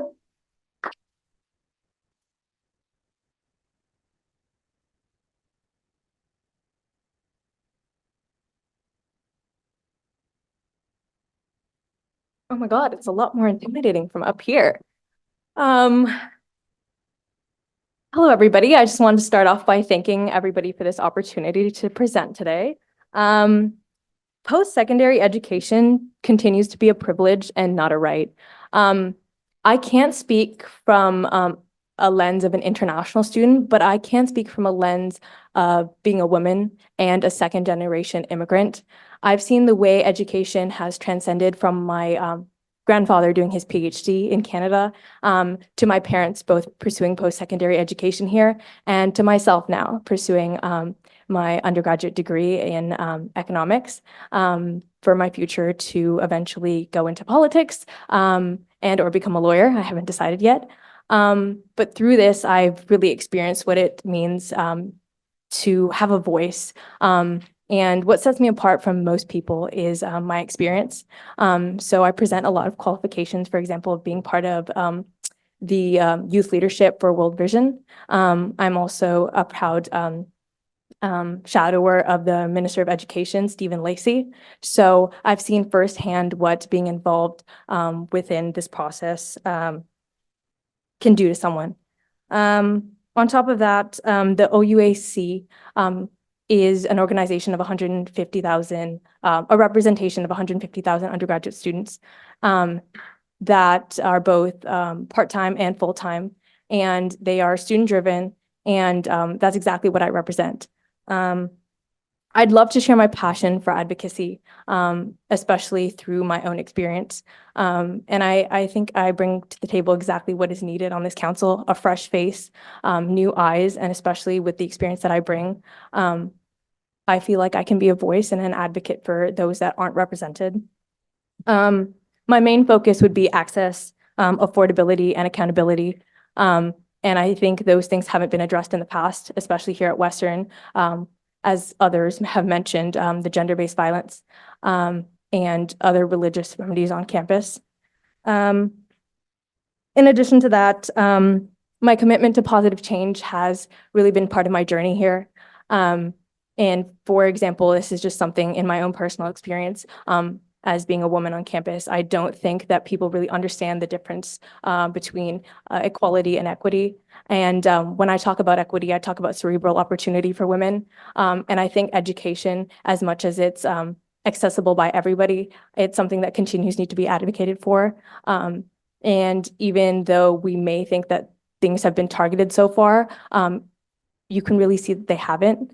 And overall, I think I'd just be an amazing candidate for any representation for Western. And so I'd just like to reiterate my enthusiasm for this opportunity and wish the rest of the candidates best of luck.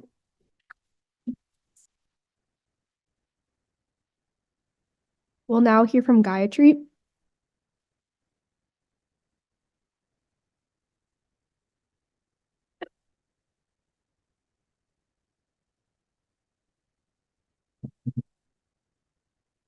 Hi everyone, my name is Gayatri Sharma and I'm a third year studying political science and gender studies and women's studies at Huron and Western.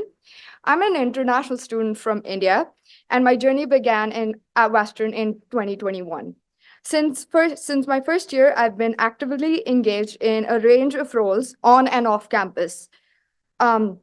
Some of the positions I've held include Director of Public Education Advocacy at WUSC, first and third year rep at jack.org, International Delegate in the Residence Council, VP Student Events at the Huron University Student Council, ANOVA, Crisis Line Volunteer, and also was a SOF in the Arts and Humanities faculty this year. These roles have been instrumental in cultivating my leadership and advocacy capabilities. Today, I'd like to highlight 3 specific positions that have uniquely equipped me to represent Western at the USA GA this year. First, my role as international delegate advocating for the concerns of international students at the Residence Council prepared me to be a voice for students. With a proven track record providing a voice for diverse perspectives, I am well equipped to contribute meaningfully to policy discussions. Secondly, my experience as a crisis line volunteer at ANOVA providing trauma-informed support to those affected by gender-based violence uniquely qualifies me to represent students, as this role has honed my ability to empathetically address sensitive issues, aligning with USA's commitment to evidence-based policy recommendations, and positions me effectively to advocate on topics such as gender-based violence prevention. And thirdly, my role as a SOF at Western. Fostering a welcoming environment and aiding the smooth transition of incoming students has also prepared me to be an USA delegate, as by actively engaging in planning and supporting various events, I developed a deep understanding of students' needs and concerns. I have always been a voice of representation for students, as these experiences instilled in me a deep understanding for student concerns. In conclusion, my diverse roles have uniquely equipped me to be an ideal representative for Western at the USA GA. Lastly, I just want to thank you for giving me the opportunity to speak here today and for listening to me. Thank you.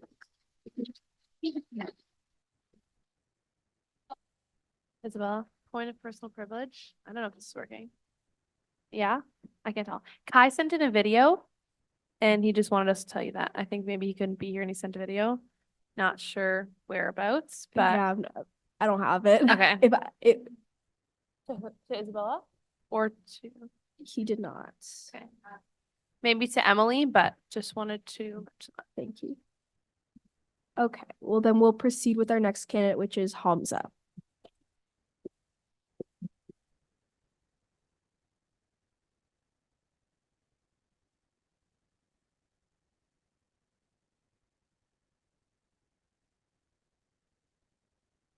Hello, Council. I'm currently a representative at King's on Council. I'm currently involved in main campus and at King's. And I think the first step to addressing any of these issues is being aware. Because if you're not aware of these issues, you can't address them. I'm a visible racial minority and a non-visible minority. I'm going to speak to these issues more as that is my experience. And I feel you cannot truly understand something unless you have truly experienced it. I want to acknowledge that there are issues that relate to racial and religious students, both with issues with here in London, whereas was the Upsall family attack that happened a few years ago, where there be violence, where there be attacks that happen in the US or conflict overseas, as you may all be aware of, that Muslim and Jewish students are being attacked just for simply existing. And we need to advocate for that, because it's not acceptable to be targeted just because of something, just because you are identify as someone, just because you're born as South Asian as I am, or of a religious minority. And this is not to say that I will not advocate for gender-based violence and international students. So they're both very important. International students that recently with the cap, and also with the rise of needing more money in order to come here. But I am speaking to racial and religious students, as I am one, And I think we need more resources for them where there be places to talk, such as I know at King's, there's a BIPOC group. And additionally, to have mental health resources with people that are aware of these issues, as it's hard to help and counsel people when you're not coming from that background. And I believe in the religious students and racial students, one of the recommendations was to have better mental health resources.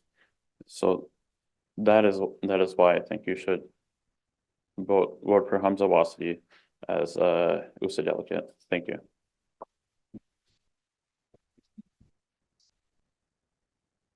And to hear from our final candidate, it is Max.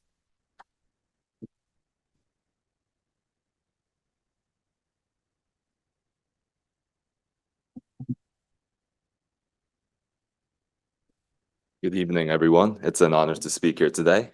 Now, I've always been, and I believe that no matter how small a contribution that we make, it is through those who take the first step to create change and inspire others that we can better ourselves and our community.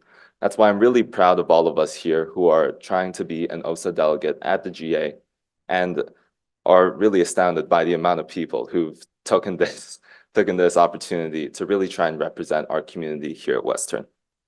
But with that being said, allow me to go into more about why I believe that I am the right person to represent us. Now, the main items of discussion stem from, of course, international students, our student accessibility and representation, as well as gender-based sexual violence. Now, I'm not sure if y'all know this, but I am an international student. I speak 4 languages, or 3 if you count, or 3 if you ask me to speak French.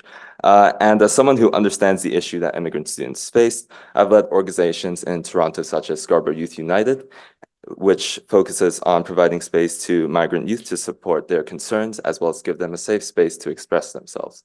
This has led to collaborations with the Urban Alliance of Race Relations, in which I've had the privilege of leading seminars to tell students about the resources available to them and how to access them to help them better with their transitions. Alongside being a community member of ACE, not the club on campus, the identity, as well as my previous experiences leading student council myself. I've worked with underrepresented groups in my community to fight for their representation, as well as opportunities for them to be represented more through our programs, as well as our events. And I've gained experiences speaking at General Assemblies at the York Region District School Board President's Council, as well as Board of Trustee meetings. In the interest of everyone's time, I think I'll wrap it up here, but I'd like to bring a freshman experience to the table, as well as some new and diverse perspectives. And I hope that I can convince you that I, Max Wong, am the right person to represent you all here today at the OSA General Assembly. Thank you.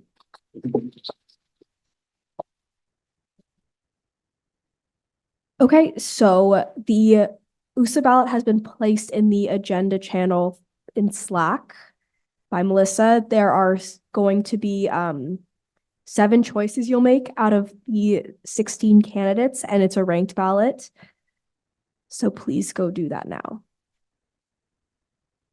And as well, log back into Echo 360.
After you are done voting in the Google Forms, reminder, please go to Echo 360 to vote on the motion, which is a motion to affirm the vote that you're doing right now. So there's two things. You need to do the Google form and vote on Echo 360.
Okay, well, the last few people are submitting their votes.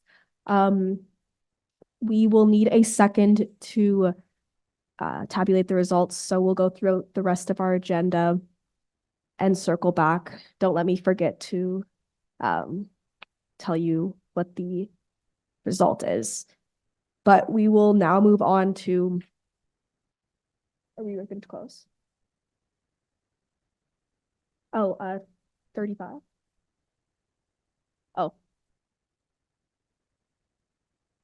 We'll take another minute then.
I wonder if it'll work.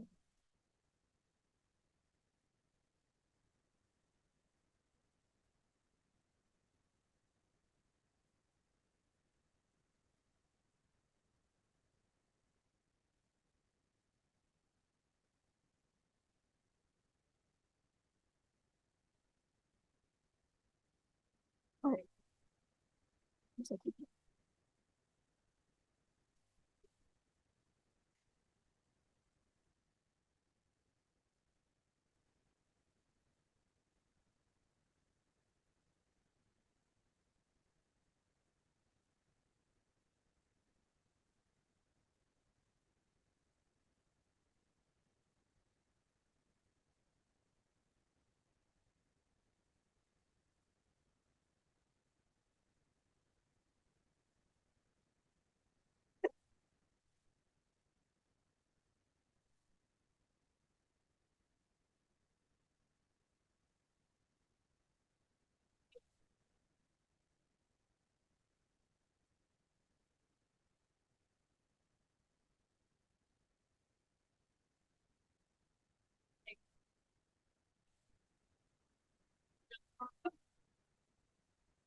Okay.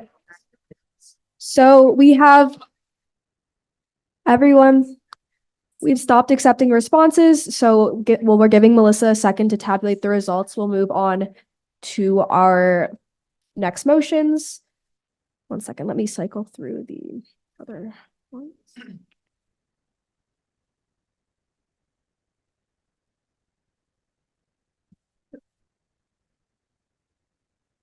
Okay, so the next motion we'll be voting on is the executive reports. Are there questions on the executive reports as presented in our last meeting? If there are no questions, are there any points of debate or amendments to be made to the exec reports? If there are none, please go to turning point to vote. I mean, Echo 360, I'm sorry.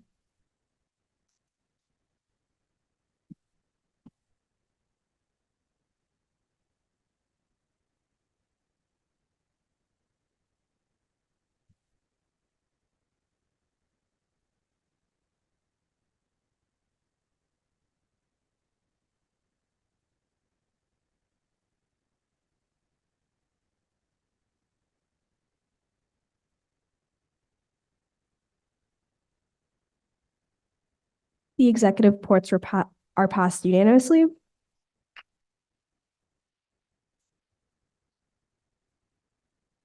Our next motion is the University Affairs 2023 to 2024 budget submission. So whereas each year the University Affairs portfolio is responsible for the USC's budget submission to the university, and whereas the budget submission should be reflective of the needs of the student body, and whereas the VPUA has identified recommendations related to mental health, gender equity, and racial equity as crucial themes in our advocacy this year, be resolved that council endorsed the University Affairs budget submission. Are there any questions? Are there any points of debate or amendments to be made? If there are none, please go to Echo 360.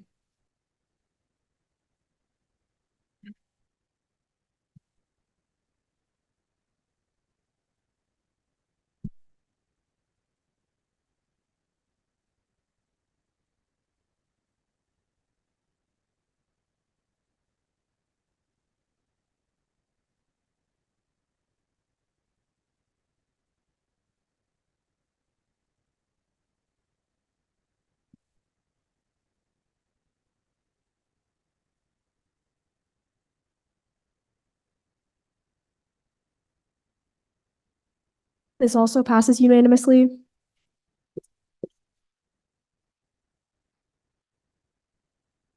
Our next motion is on the approval of changing experiential learning to work integrated learning policy paper. Are there any questions on this? Yes, go ahead. Into the mic, please.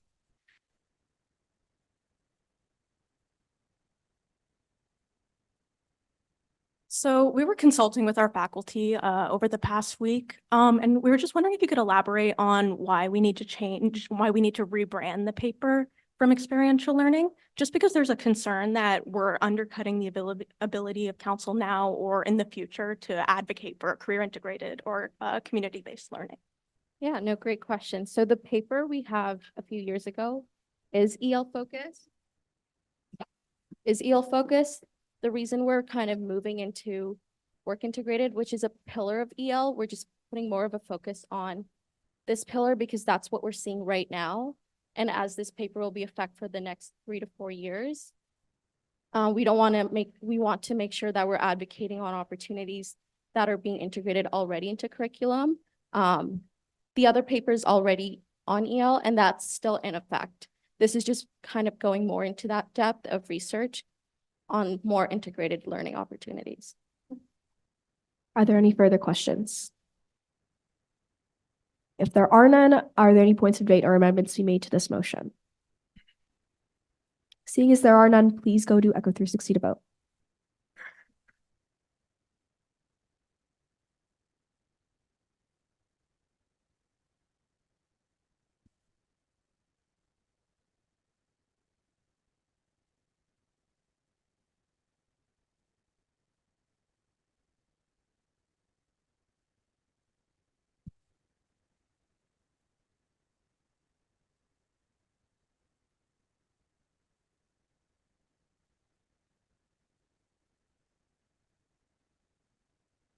This motion passes, though not unanimously, so we'll move on to our next motion, which is the motion regarding ratification of board amendment to bylaw number 1. Are there any questions on this? If there are no questions, are there any points of debate or amendments to be made to this motion? If there are none, please vote on Echo 360.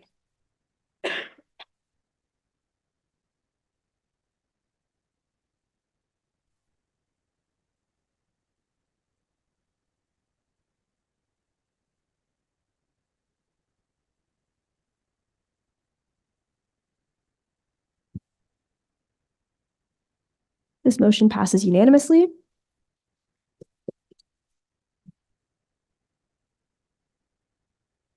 We voted on this last time. So we will now move to the motion to ratify Municipal Advocacy Week recommendations. Are there any questions on this at this time? If there are no questions, are there any points of debate or amendments to be made? Seeing as there are none, please go to Echo 360.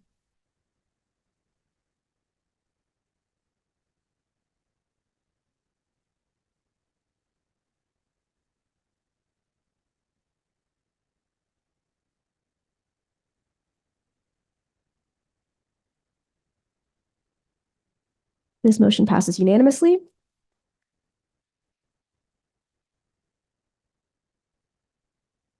Our next motion is on the stance on increasing university operating grants. Are there any questions on this motion? If there are no questions, are there any points of debate or amendments to be made? Seeing as there are none, please go to Echo 360 to vote.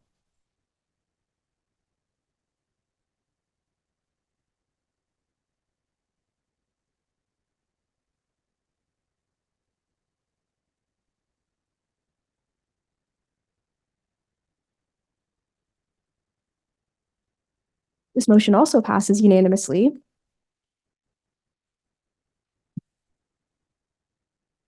We'll then move on to our next motion, which is to expand the tuition policy paper scope. Are there questions on this motion? If there are no questions, are there any points of debate or amendments to be made? Seeing as there are none, please go to Echo 360 to vote.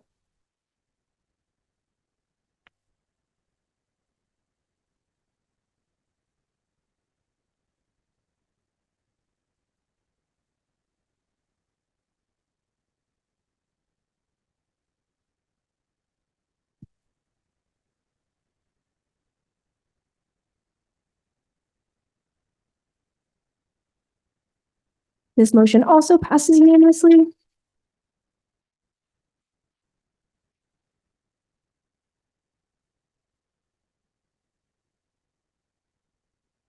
So that exhausts our motions for the evening. We will need to do a runoff ballot for our USA delegates. As there was a tie for some of the last few positions, but before we do that, we'll have to complete the rest of our agenda items, which next up we have the update on the council composition review procedure. So President Ajak, you have the floor.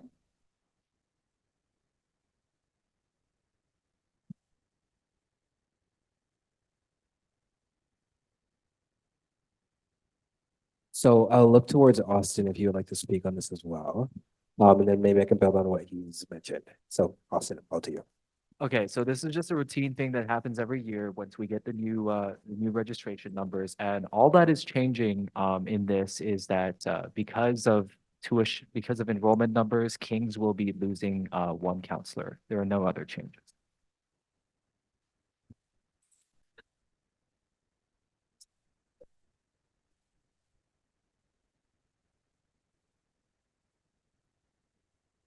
Any questions? Again, to be clear, we have like a formula for this, so.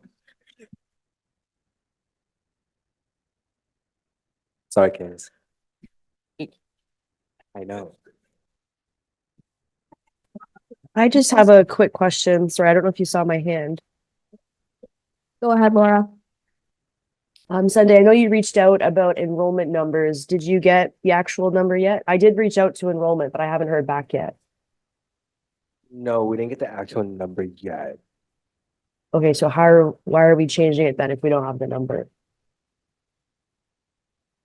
Where's Melissa? She can speak to this. Oh, I she's think busy. She's busy. So we got a projection, but we didn't have it like, it was projection from the office, but we need to get it confirmed. But the projection that we got was that your enrollment was lower per our bylaws. It didn't meet the quota to have another counselor based on the projection that we received. But we wanted to confirm that with you as well. Yeah, okay, just want to make sure we have the actual number before we Yeah. change it. Thanks. Are there any further questions on this? If there are no further questions, we'll now move on to our 4 discussion item, which is on the LTC negotiations. So VP Poirier, you have the floor. Guys, I'm sorry to do this again, but I would recommend having this discussion in camera just because like it is about negotiations, and so I would recommend having a discussion in private. I'm so sorry, guys. Okay.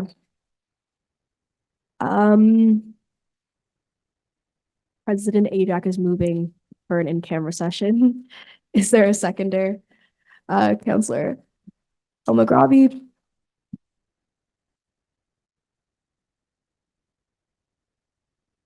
For discussion, item 2, an in-camera session. Yeah, I'll do that. Okay, you can lower. And those against? And then those abstaining.